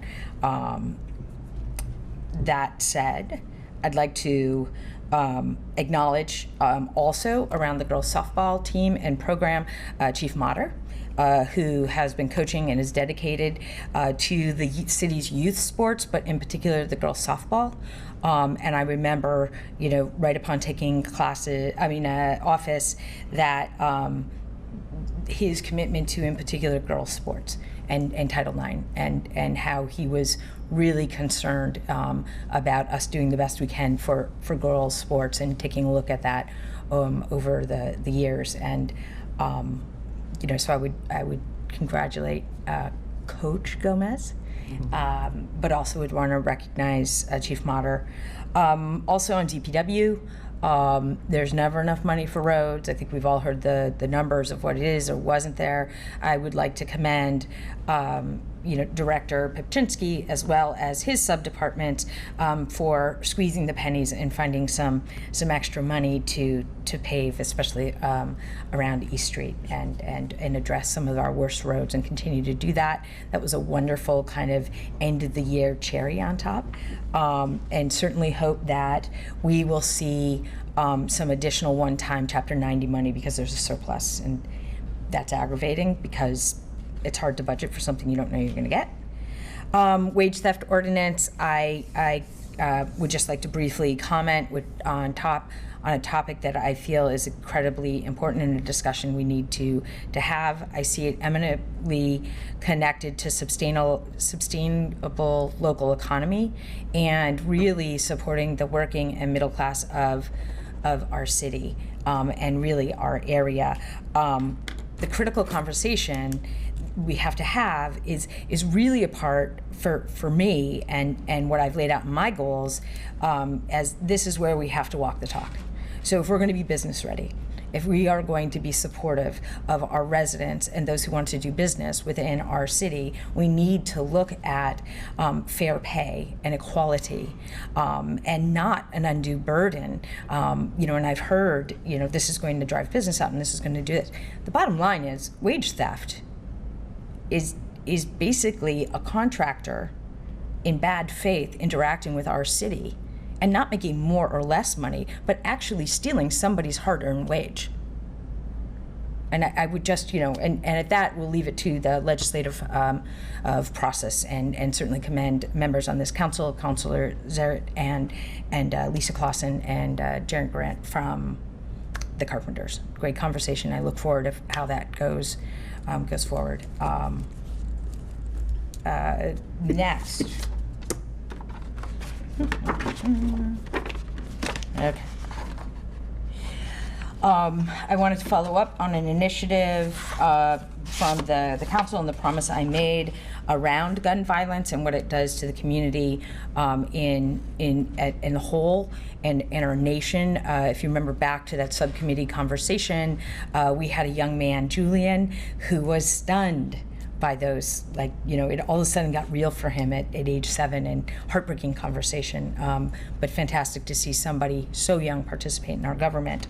That said, I joined the Mayor Against Illegal Guns. I'm not wearing orange, but I am wearing and will be wearing my Mayor Against Illegal Guns orange pin for the duration of the week. I'm not sure it's going in the dunk tank, but we'll see how it goes.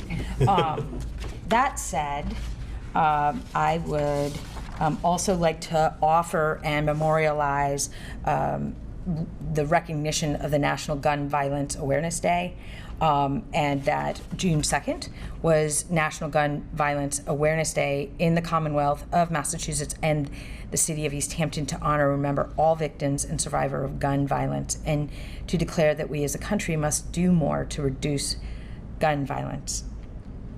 Whereas 93 Americans are killed by gun violence and more than 200 have sustained non-fatal firearm injuries over the last 5 years, and Americans are 25 times more likely to be killed with guns than people in other developed countries. And whereas support for the Second Amendment rights of law-abiding citizens goes hand in hand with keeping guns away from dangerous people, and whereas local law enforcement officers know their communities best and are the most familiar with local criminal activity and how to address it, and are best positioned to understand how to keep all their citizens safe. And whereas June 2nd, 2017 would have been the 20th birthday of Haya Pendleton, a teenager who just marched in President Obama's second inaugural parade and was tragically shot and killed just weeks later. And whereas by wearing orange during the weekend of June 7th, Easthampton residents will raise awareness about gun violence and honor the lives and the lost human potential of Americans stolen by gun violence. And whereas we renew our commitment to reduce gun violence and pledge to do all that we can to keep firearms out of the wrong hands and encourage responsible gun ownership to help keep our children safe. Now, therefore, be it resolved, I, Nicole LaChapelle, the mayor of the city of Easthampton, do hereby recognize June 2nd, 2019 as National Gun Violence Awareness Day, I encourage all residents to support their local community efforts to prevent the destructive effects of gun violence and to honor and value human lives by wearing orange during the weekend of June 7, 2019. I would like to present this proclamation to our local activists. I would also like to say, while it is a late hour and we have many things before this council, I do think it bears strong need to read so many words to this. It is concerning to me. Someone suggested that I had not actually read the proclamation and present it, and that was very concerning because I really took that as we're starting to take it for granted. This is something that happens. And the fact of the matter is, it doesn't have to happen, and it shouldn't happen. And there's not a day that goes by that we don't know somebody affected by it. That said, I would like to invite one of the local organizers in our city that works with this initiative, Tracy Butler Kurth, to the podium to accept the proclamation on behalf of the group and offer just some quick comments.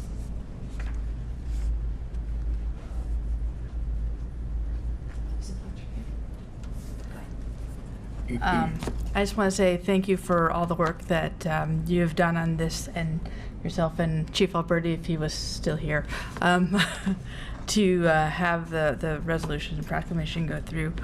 In light of what happened last week in Virginia Beach, I think that we can all just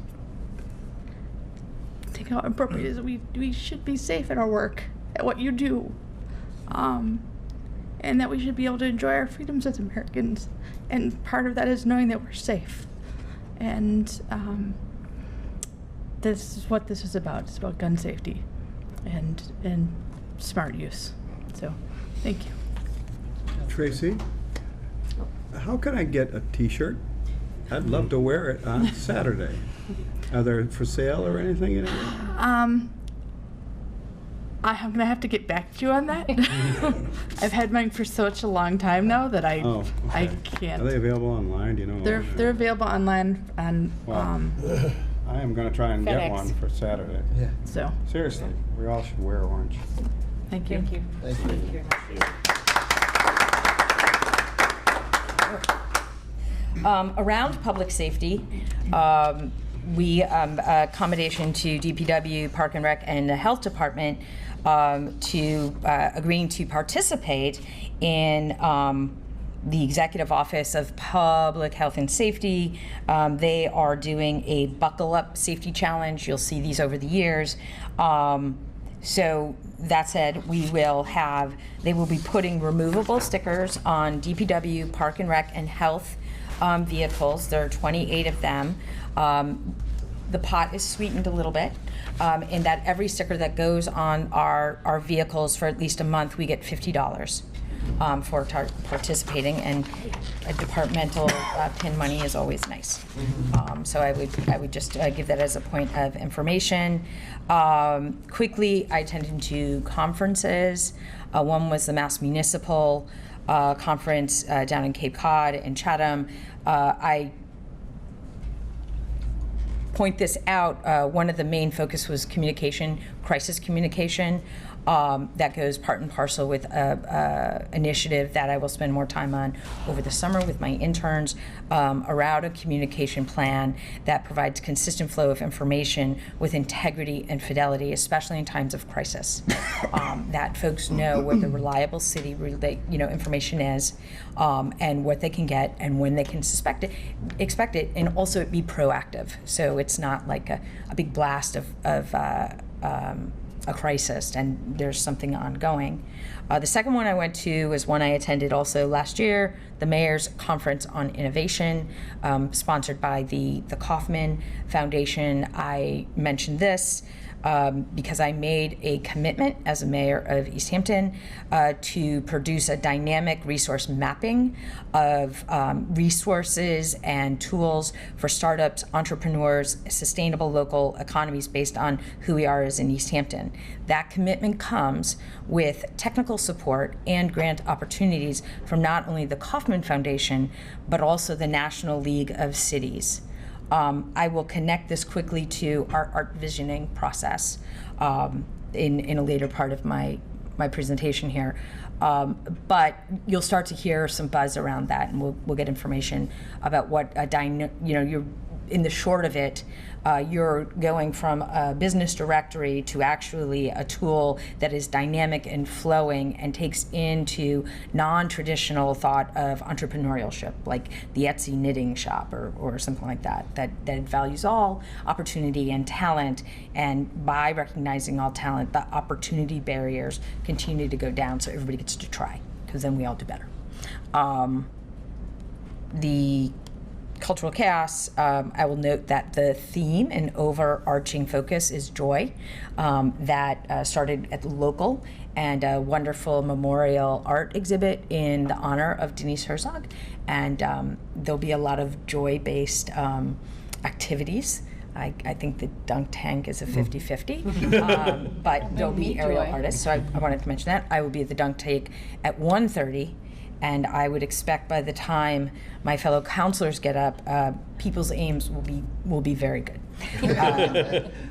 And it supports our soccer leagues, so I would think. Art Visioning Project, it's already begun. It's happening in Eastworks. Will Bundy has donated an amazing amount of space for this. There is a session coming up on June 22nd, 10 to 4 at Eastworks, right across on the first floor of Easthampton Media. Again, the importance of this is that the visioning process is very similar to the conference that I went to in Kansas City. And I'll just kind of show this idea of a playbook of entrepreneurialism as it connects to arts and culture. In the art visiting process already, this visioning and what it captures goes far beyond the master plan chapter on our creative economy, arts and culture.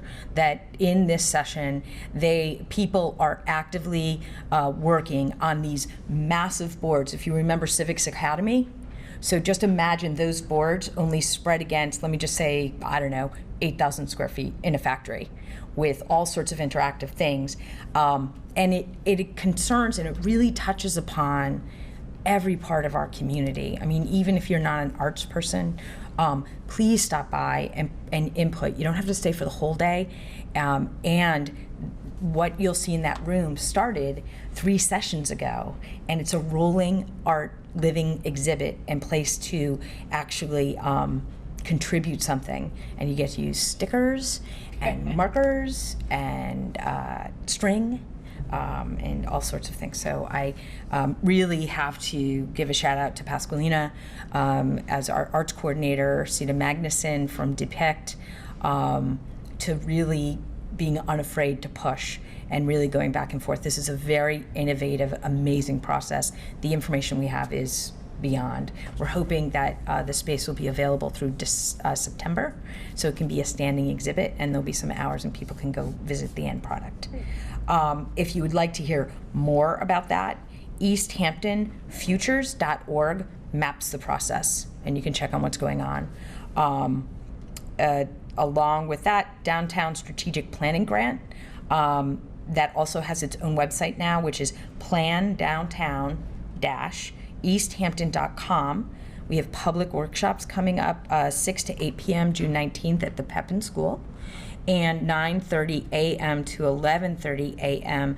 on July 13, with the location to be announced. Again, we're working with Harriman Association and Ty and Bond to collect all of this information. We do have a sounding board of community stakeholders who are also helping to look at the more technical and captured data for what the elements of our grant was. It's very exciting.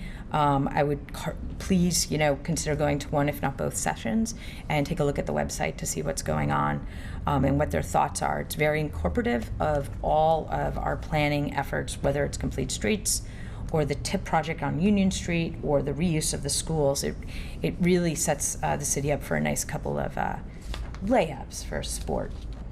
Could you just give the website real quick again?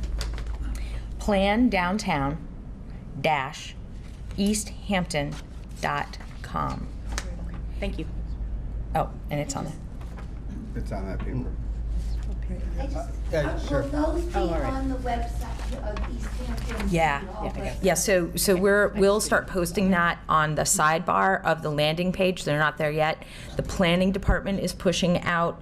The information is hitting the planning department's web Facebook page, but also their actual page, like the planning department page. So there'll be a couple ways to get that information. I believe we're going to do a mayor's update soon about it and where it is, and just to get the word out. I only have 2 things left. The finance department status, this is our first city council meeting without our finance director, who has gone on to a bigger and better opportunity. Lucky for Southbridge, who stole it away. I'm not bitter, but, and so that's it. In planning for next steps, we've posted the finance director position. I have named the very capable and brave Carol Vito as interim collector and Michael Owens as interim treasurer. These are positions that we need to close our books and to sign our checks and put out tax bills. And I'm very grateful that they stepped up. That said, the rest of the finance and the auditing departments, respectively, have really stepped up. We have a standing meeting where I meet with both departments all together, and we talk through the priorities and what we have to get done for the year end, but also with the budget process, what we need to do to keep in line with that bond rating and what we said we would do in our policies. We have a pretty good list of what we got to get done, and it's already starting to get done. People are really coming together. One of the things that the team and I identified is that it would be very helpful to have a consultant on board who has a little more finance experience. We have a lot of experience in our collections department and treasurer-like functions, but the finance, the bonding, the diffs, the TIFs, making sure that we are on course to follow our debt policy and whatnot. Today we all met with a very highly well-regarded consultant, Eric Kinscherf, who came recommended by some professors at UMass, as well as other mayors and town administrators. He was an administrator in his past. He was a treasurer. He was an auditor, and he now consults Department of Revenue. Often brings him into complicated cases, Western, Central, and Mass. I hope to come forward in the July meeting with some more detail and scope of just how that department will be structured in the immediate, intermediate, and then going forward as far as jobs. We've gotten a couple of applications, and we are considering them, and the job posting is still open, and we're accepting applications. It's a very hard set of skills to replace, to say the least. And we've reached out to our banking partners and our bond counsel and our financial advisors that there has been a switch, and are asking them for advice as well as what the best step is and plan going forward. Next, last. Okay. So just on One Ferry Street, because again, this is really going to start hitting, I think, the buzz in town and the newspaper. So I do want to just give people the heads up.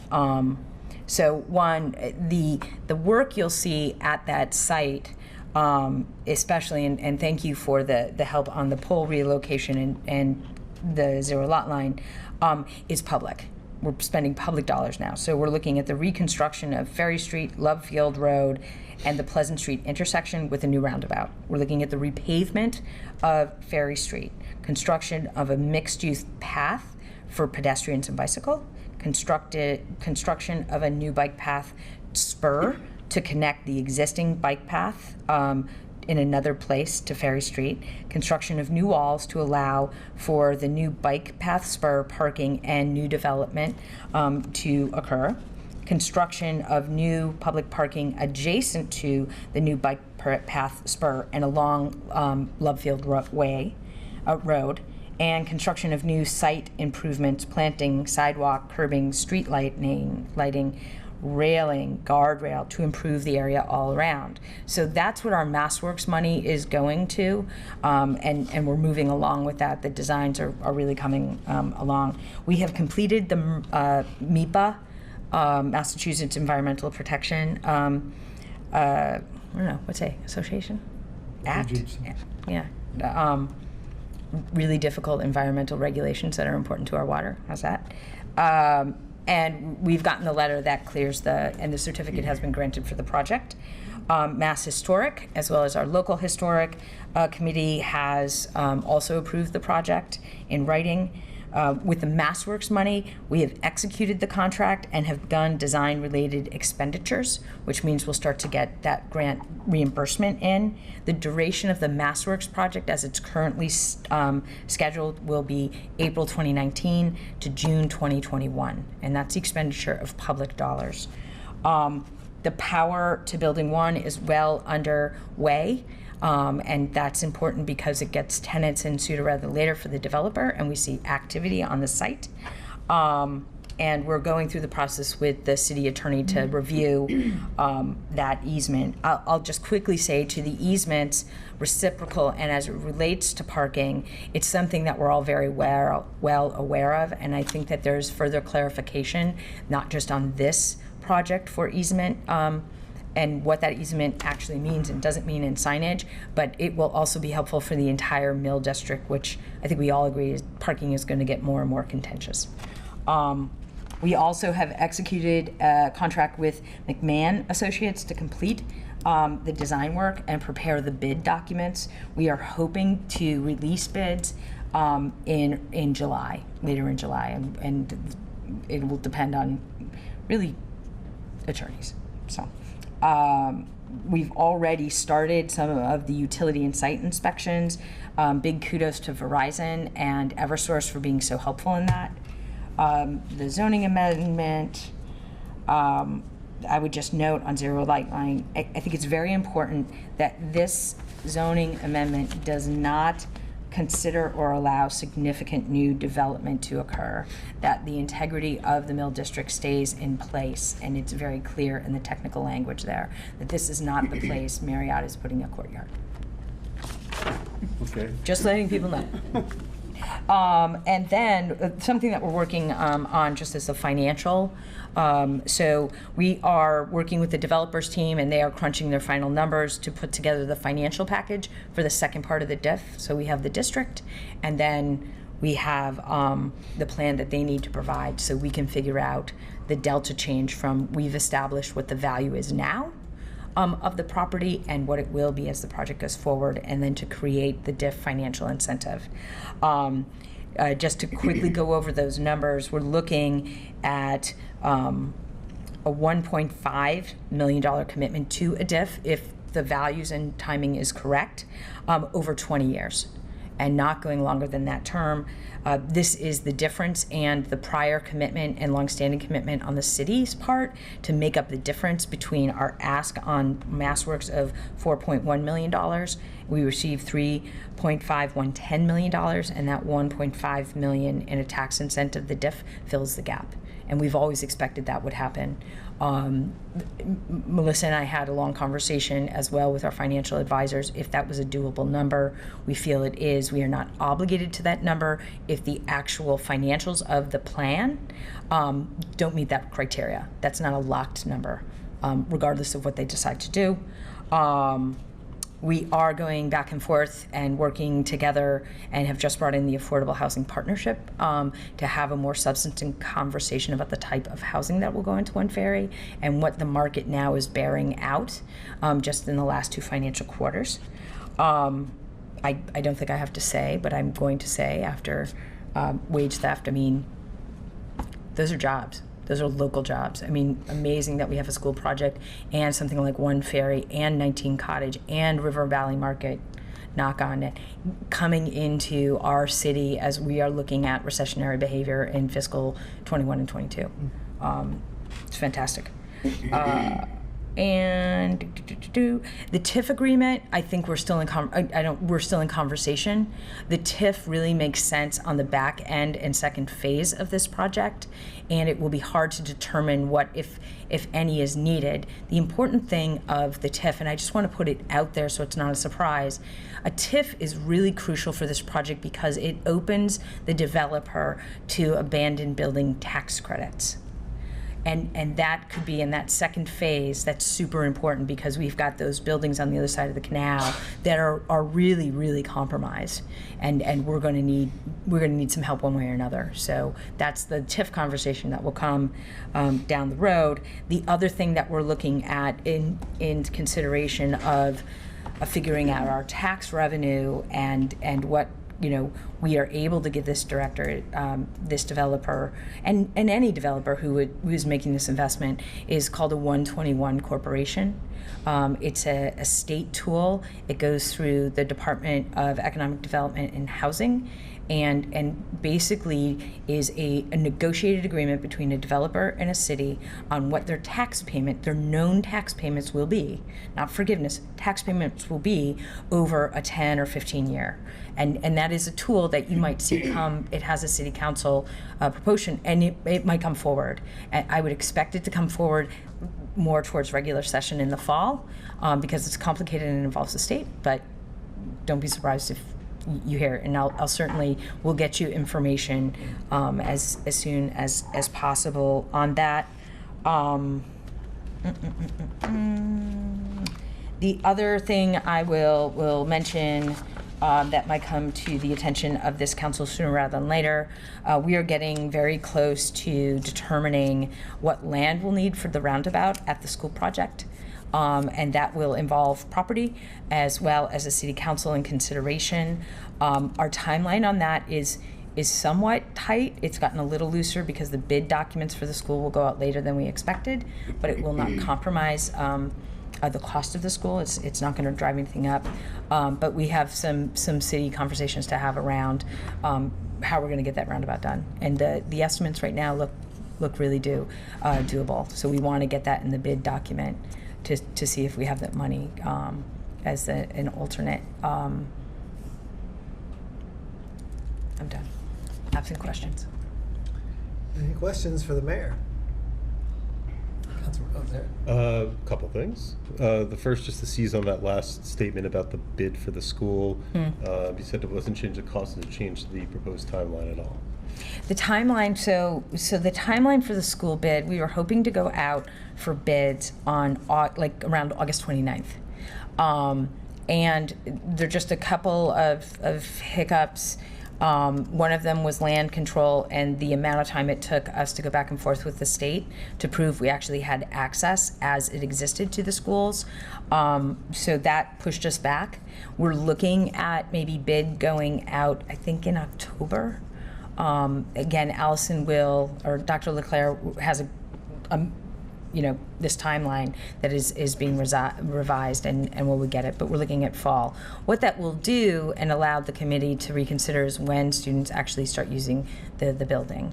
So we'll see the middle school students go into the building in the fall after completion, and then the old school, the middle school, is torn down, but the younger students will not move in from the elementary school until the following fall. To move folks, from pre-K to 4 in January is daunting, and the committee, led by Dr. Claire, really was concerned about a really healthy and positive transition experience for those younger kids in the middle of a school year. So I do think that an unintended consequence of us backing up to figuring out a good contract with MSBA around this, that move-in schedule, I think, is really great, and I think it gives our teachers and administrators some time with less students in the building to get to know it and figure out what works and what doesn't work. Yes. And then I just really want to thank you both for your help and your mention again in terms of clarifying very succinctly what the spirit of the wage theft ordinance is about, as well as supporting our mission, the resolution that we passed in the proclamation that you offered today. A lot of times, sometimes those are just words on paper, but I appreciate you moving forward to support our mission against gun violence. So thank you, Mayor. Any other questions for the mayor? Thank you very much. Thank you. Where are we? Yes, I need finance. Finance Committee will meet on June 26th at 5 o'clock, room 1. I put it that far on because our next meeting is July 10th, and the only thing on the agenda will be our new business today, and I'm going to make a first reading for the new business.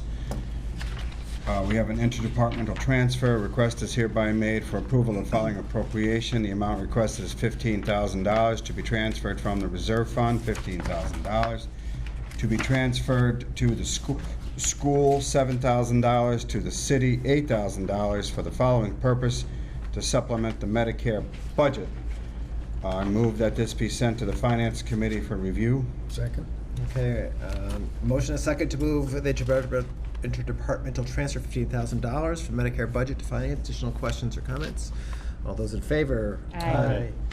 Opposed? Abstained? Motion passes. I will set a public hearing, but I wanted to report that our Assistant Finance Director as well as our auditor indicate that if we approve this on July 10th, it has to be approved before July 15th when the books close for fiscal year 2019, and this is a 2019 transfer, so we're okay. So I'll move that we set a public hearing for the $15,000 transfer at our next meeting on July 10th. Second. Motion second to set a public hearing for the departmental transfer of $15,000 on July 10th. Additional questions or comments? All those in favor? Aye. Opposed? Abstained? Motion passes. That concludes. Okay, appointments, Councilor Coniff. We did not have any appointments to approve, so there was no meeting this week. I do have 2 new appointments to move to the subcommittee. I will make a motion to move the following to the appointment subcommittee: Dan Gilbert, Telecommunications Committee, with a term expiration 12/31/2021, and Charles Duffy, Veterans Council, 12/31/2021. Second. Okay, motion second to move to appointments. Dan Gilbert and Charles Duffy, Telecommunications and Veterans Council. Additional questions or comments? All those in favor? Aye. Opposed? Abstained? Motion passes. That concludes. We will have our next meeting on July 10th at 5:30. Okay. And which of you two is doing ordinance?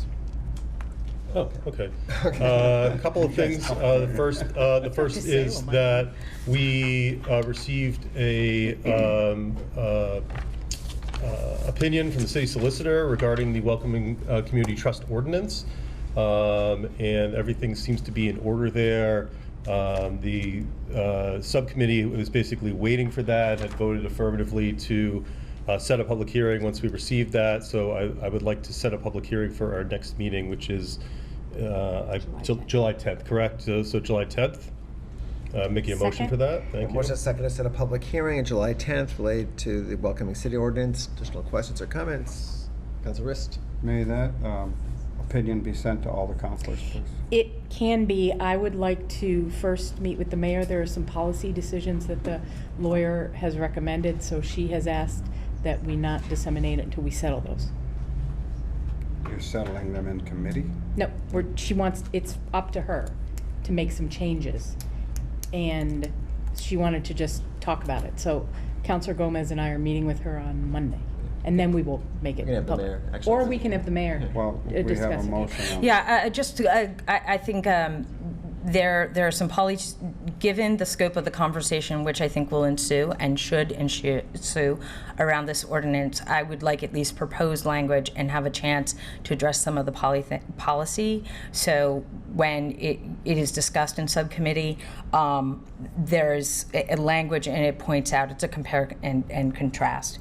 to the legal opinion, and really, having one meeting a month around something like this, and then having people wait until August to bring back, which is, policy and whatnot. I'd rather have as much information to go forward, and to support the ordinance.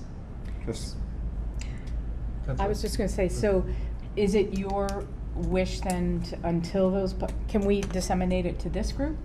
I mean, it's a public document. It's not something, okay. I just want to be prepared. It's not privileged and confidential. And, so I don't have any, I just want the opportunity to sit down with the two of you who put the language together and the spirit and the intent, work with the community, and round up policies, some of which are going to change anyways or are in the process of being changed, just to be updated with law. So. My question, therefore, is, will these policies be written into the ordinance? Will there be amendments necessary to the ordinance based on your conversations? I do not see that happening. It's more of just the executive branch responding to a legislative request. Okay. So we'll see those policies that. Oh yeah, I'm already starting to we got it late last night, and I'm starting to pull, and our personnel director is doing the same, and just so we're going to go forward, and the policies provided are in existence with comments about how they would change, or actually, Councilor Conniff has had a lot of one-on-one conversation, as has Councilor Gomez, around what actually happens with information. What do we ask people who come in? What do our employment records look like? What do our public records look like? What does an EMT take? For information, where does it go? It's a complicated subject for sure, but again, I guess the theme of the night is unintended consequences. The language is one thing, but also without clarity, it's a waste of municipal dollars and certainly salaries if we're chasing something around without clear policy. So somebody like our city clerk is not wondering, if questioned, what the policy or legal precedent is, or with the police or with personnel, that this is how we're dealing with it, this is our backup for it, and not have them to go in circles or doubling up their efforts. And to be fair. Well, my concern was simply for process, to make sure that the ordinance committee can meet to discuss your policies. Yes, no, and I would recommend that they do that before the public hearing. I think we have one. This is an important document. And, we have a meeting set. We're good. We could wait till August if you have to. No, it's not a lot of work. I know Barbara wants to in. Yeah, and just remember that as soon as I put the ad in the paper, I need to have it in case anybody wants to see it. So I'll send it out tonight. So as soon as you can. The short story is that he found no reason we could not move forward. Good. Okay. Interesting. And so, yes, that would be my only request, is that probably review just one more time if there's discussions that occur prior to it going to public hearing. Did we vote on that? No, there was a motion and a second. It's a motion and a second, so all those in favor say the public hearing, July 10th. Aye. Opposed? Abstained? Motion passes. And thank you, Councilors Conniff and Gomez, for your hard work on this and the deliberation that's gone on the ordinance subcommittee around this. I'm looking forward to an exciting public hearing. Lisa Clausen's been very patient, so I would like to jump a little bit I'd like to propose that we move the wage theft ordinance to subcommittee for further consideration. Second. Motion second to move the wage theft ordinance to subcommittee. Additional questions or comments on that? All those in favor? Aye. Opposed? Abstained? Motion passes. I'll just make a quick comment about that too. That I think both Lisa Clausen and the mayor pointed out some of the details about that in terms of fair wage and protecting workers, but there's also equity provisions within this ordinance that require or suggest that we hire certain percentages of people of color, women, and veterans, which I think is also kind of neatly ties this up. So I just wanted to explain that. Going on to old business, cannabis equity applications. We're still in discussion, joint public hearings with the planning committee. We've had 2 so far. We've continued it to a 3rd. We're we're narrowing down some language. The planner's been very helpful with that. I think that we're going to potentially only have to meet one more time, and I can't make any promises. But we met last night. Was that last night? Yeah. That's been a long 24 hours. We met last night. We were able to narrow down some of the language. There's a few more things that are being deliberated by that committee, and they'll then send their recommendations. So I anticipate there may be a public hearing in August, but I think we can wait till the July meeting in order to discuss setting that. Would you agree with that, Councilor Conniff? I do. Okay, we already covered zero lot lines in our hearing today. Let's see. The powers and duties, we covered that, right? We discussed the powers and duties, Public Works. I'm trying to remember. And we have no decision on that. We need to cover continued that that. I again. think generally we were in favor of that. There were new amendments proposed to the bicycle ordinance, which were briefly discussed, but we continued that. I'm just looking, okay, the adult use cannabis establishment topics. I have a point of procedure question. I'm sure Councilor Rist would probably be the best one to ask this. It looks like that agenda item has expired as of June 1st. Does that mean that This means you have to ask for okay, I would that like to, and the mobile. There's a bunch of them. There's about 5 of them. okay, Yeah. so I will get to those at the end of this report. Open consumption of alcohol and cannabis, that continues to be discussed. We're waiting for some more information on this from the state level, from the CCC, regarding the social consumption topic, if that may or may not affect the proposed language. It certainly won't affect alcohol, but I think we're looking to discuss that as one big package.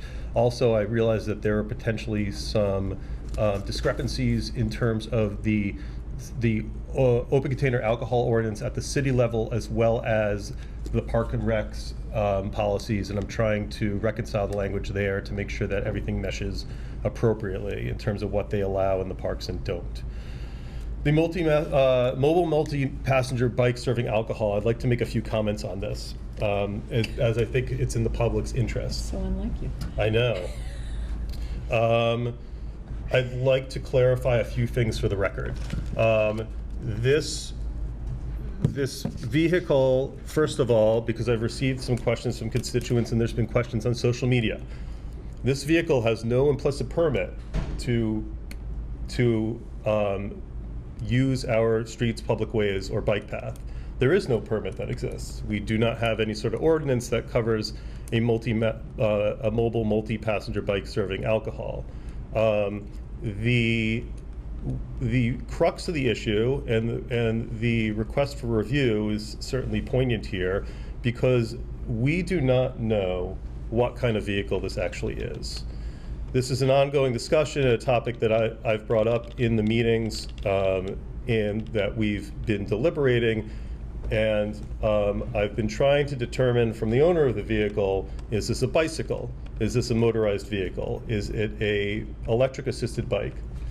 The owner of the business has not been very forthcoming with providing any sort of documentation, either on a local or state level, regarding how to classify this vehicle. So despite questions and opportunities to do so. He is peddling, pardon the pun, his business around the city, telling people that he has gained authorization from the Manhattan Rail Trail Committee. The Manhattan Rail Trail Committee and City Clerk, who I know sits on it, you can correct me, but do not have any explicit permitting ability or legislation ability. And I believe that there may have been a misunderstanding on his part, that a letter basically wishing him well in his endeavors as he proceeds on to the rest of the city departments to try to determine how this vehicle can operate was in fact some sort of permit, which it in fact is not. He is approaching businesses within our town telling him that he has permits to operate and that he's been authorized by the Manhattan Rail Trail Committee, and that is false. On top of that is the initial issue, which I brought up, is that we do not know what kind of vehicle this is. So he is operating on our bike path under the premise that it's a bicycle, and we do not know that. He's operating on our roadways under the premise that it's a bicycle. We do not know that.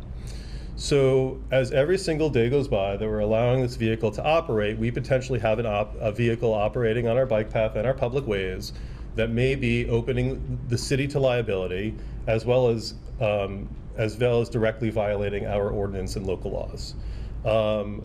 If, God forbid, someone is hit on the bike path by this 2-ton vehicle and injured or killed, we have allowed this vehicle to be there, which may not be allowed to be there.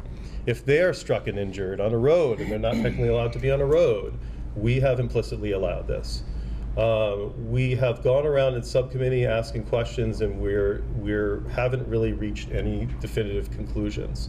As a note, I'll also say, just to backtrack a little bit, that I would advise, and you can tell me if it's wrong to do so, but if any constituents come to you and tell you that their business has been approached about or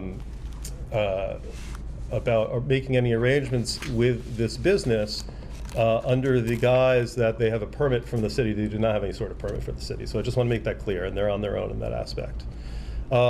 It has gotten to the point after some deliberation, and I know I'm going on here, but this is very important, I think, for this. I know that, but this is an important topic, and it's one that needs to be discussed. The issue of serving alcohol, I think the one thing that the committee did agree on is that that's a no. That's not happening.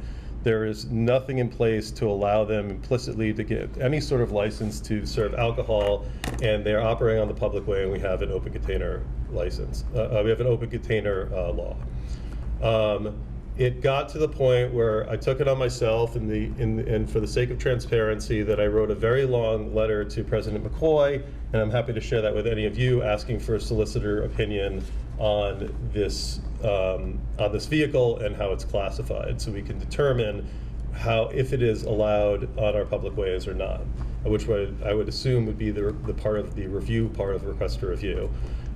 In the meantime, after I sent that, through multiple conversations with Police Chief Alberti, who's also very, very concerned about the operation of this vehicle, he has since heard back from DOT and is waiting to have more of a formal opinion regarding this. So I won't make any direct statements about that, but it does sound like how the state classifies this may not be either a bicycle or a registrable motor vehicle. So I'm waiting to hear more information from Police Chief Alberti, and until then I've spoken to President McCoy to hold off on making any sort of decisions on my request for the solicitor. So I know this is lengthy, but I think our responsibilities as legislators and to some degree as kind of the keepers of the gates to this city is sometimes we have to make very, very hard decisions.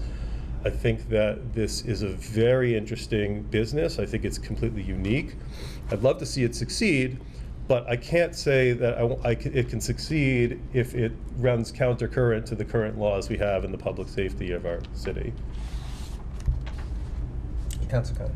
So I agree with everything you just said. I just want to add a point of clarification and some additional information. When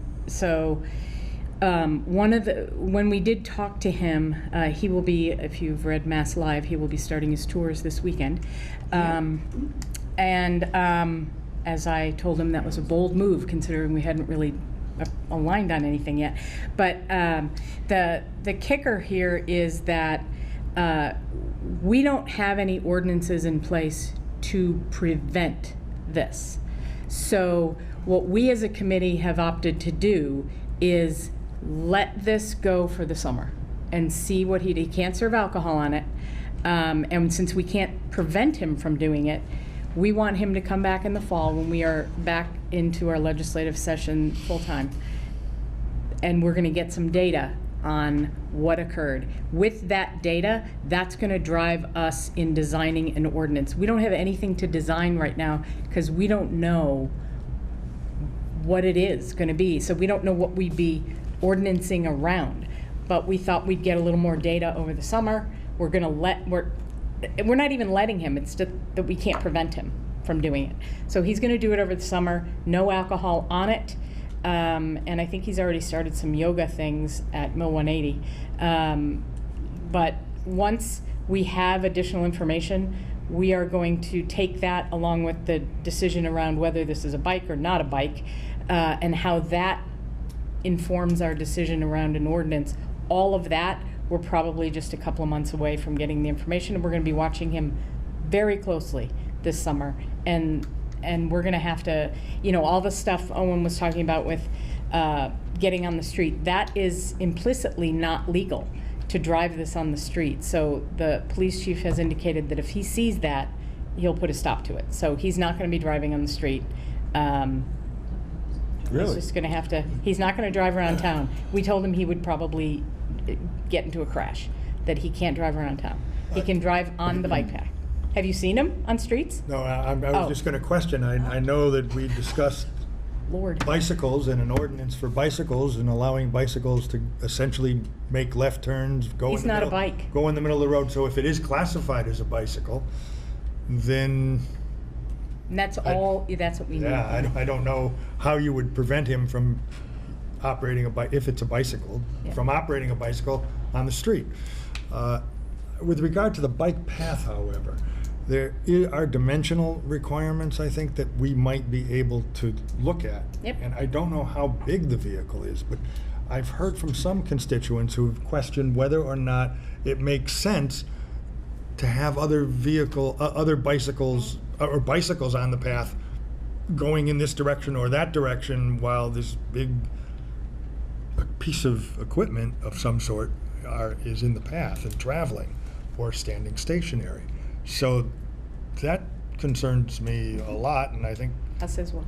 that may be something that we could approach, because if it's on the bike path, it's not the traditional bike that takes up so much space, and people can get by as it is, barely, and people sometimes pass and go fast on the bike path. Councilor Riss? I just want to say that enforcement of vehicles, whatever we're calling this, on the bike path and vehicles on the road rests with the police and the police chief. And as Councilor Zaret has informed me, he's investigating with DOT if this can be defined as a bike. If it is not defined as a bike, I will encourage the police chief to write him a cease and desist order, because if it's not a bike, it can't be on the bike path, and the idea of a liability to this city is enormous. 2-ton vehicle running over a little kid. I'm sorry, that's a possibility. So I hope if the chief finds that out, I'm sure he'll take action. But if he doesn't, we have to do our own due diligence through the ordinance committee, because I think it is dangerous. But Totally agree. I'm hoping the chief can get some more information for you guys. Yeah, obviously, it's a continuing conversation in ordinance for sure. Right, so that would be the only corollary I would add, that while we did make that promise to him, if it turns out that it is not a bike and therefore not allowable, that the chief of police will have to make his own decision about what he chooses to do. And I agree with Councilor Klaczynski, and that was, I think, the reasoning for introducing some more language. The good thing about this discussion was that it gave us some thought about what's lacking in our current rail trail ordinance, and so that's why some language was introduced to kind of have those discussions. So I mostly want to let you all know that, because this is a very complicated topic. There's nothing else like this in the state. We're waiting for opinion from DOT Legal, which I'll let you all know about when we receive it. And I guess I also I'll get there for a second when I do all my my maintenance. I guess I don't have to continue if I will. On-off street parking, we haven't really touched upon that in a little while. There's other bigger things on our plates and lawns. That's being continued. So I would like to make a request of the three of them. Five. So it looks like I would.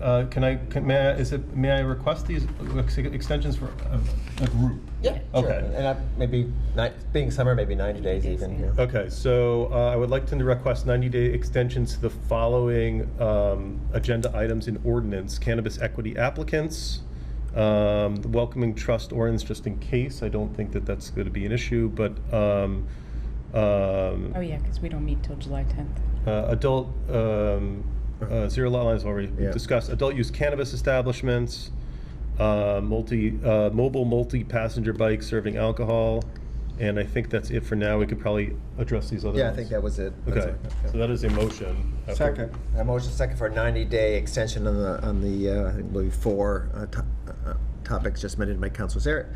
Additional questions or comments? All those in favor? Aye. Opposed, abstained, motion passes. Thank you for tolerating a very lengthy explanation after a very long meeting, but I take my job here very seriously, and I want to make sure I report out with full transparency. Okay. Thus concludes.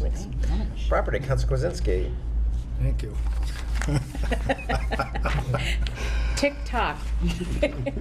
I think we can be brief on this. The committee met to discuss the request to have vehicles be considered surplus and be able to be auctioned on behalf of the city. There are 7 vehicles and a sander. Committee voted 2-0 to recommend approval of this, and I'm happy to read the motion. Go ahead. Sure. I move that in accordance with the City Council Rule 18, the following list of surplus property anticipated to be worth more than $500 in value is declared surplus and may be released to the Chief Procurement Officer for disposal according to the procurement laws. A 2000 Chevy Cube van, School Department, a 2002 Ford EcoWagon, School Department, 1995 International Dump Truck, DPW, 2006 Ambulance, Fire Department, a Fisher Sander 1 to 3 yard piece of equipment with the DPW, an 01 Chevy Cube van for the DPW, a 2011 Crown Victoria by the Police Department, and a 2001 Ford Taurus DPW. Second. Okay, a motion is second to allow the surplus auction of the previously read items. Additional questions or comments? All those in favor? Aye. Opposed, abstained, motion passes. Poor Jane's been waiting for this vote all day. Look at her. Sorry, we have a report, go ahead. An extension for keeping the item regarding evaluating city-owned properties for dog park on the agenda. We'll discuss that the next time we get together and may remove or continue, but at this point, we'd like a 90-day extension on that item. In the form of a motion. Second. A motion second for a 90-day extension on the location of the municipal dog park. Additional questions or comments? All those in favor? Aye. Opposed, abstained, motion This passes. concludes. Rules and Government Relations, Councilor Peak. Thank you, Mr. President. The Rules and Government Relations Subcommittee is going to meet at some point in June to discuss the telecom thing that we brought in earlier, as well as the proposed rules changes that Councilor Rist had put forward. I would have liked to get to those earlier, but it's just been a busy time for us all. In addition, we have a little bit of new business. Councilor Coniff has suggested that we make a change to Rule 10A because it's talking about our easthampton.org email addresses, and those are now easthamptonma.gov email addresses. With the permission of the president, I feel this is something we can just vote on tonight unless anyone has an objection. Have Because to Have a suspend the motion. rules. No, if it's unanimous, we can just. It's actually charter required, so no, you have to send it to committee. It's not a rule. Oh, you can't suspend that rule? There's no rule, it's a charter. You have to send all measures to committee unless they're designated as an emergency. It's not. Well, there's some that say, like No, it resolutions says and unless it things. can pass through all stages based on if we all vote. If one person does not want it to pass through all stages, then we have to send it to a subcommittee. We do donation. But we can't, we have the ability to just do it here. Right, like when there was the thing endorsing the ballot committee in October. We I know did that. resolutions, we certainly do that. Yeah, I don't know if there's. I actually don't object. I just thought, okay, do it. I don't object. Okay. Okay. So I'll make a motion to approve yeah, the is there any rule change objections? as. Just make a motion. Okay, I'll make a motion to amend Rule 10A to read easthamptonma.gov email addresses rather than easthampton.org email addresses. Second. Okay, a motion is second to change the email address from easthampton.org to easthamptonma.gov. Additional questions or comments on that? All those in favor? Aye. Opposed, abstained, motion passes. Good catch. This concludes. Well, I read the rules nightly, Okay. so. Charter review, Counselor Rist. Charter Review Committee will change its meeting time from the 13th, because we're going to all be attending a semi-final softball game. But anyway, no, we changed that because we didn't have a quorum anyway, and we're moving to the 19th. I have 6 members. That is the 2 weeks from tonight, the 19th, and we will be discussing Rule 6. I'm hoping the mayor can come. It's very important. 19th? No? Anyway, we'll talk. It is now the 19th, and it's the only time I can get 6 members, so that's the time. Thank you. Okay, that concludes. I believe we're done. This may be the longest meeting of my time. It's all your fault, too. Yes, I think exactly. the public hearing for cannabis might have been longer. Well, yeah, Motion to adjourn? Second. Motion second to adjourn. All those in favor? Aye. Opposed? Motion We have a passes. lot of things to sign, See you I July think. 10th.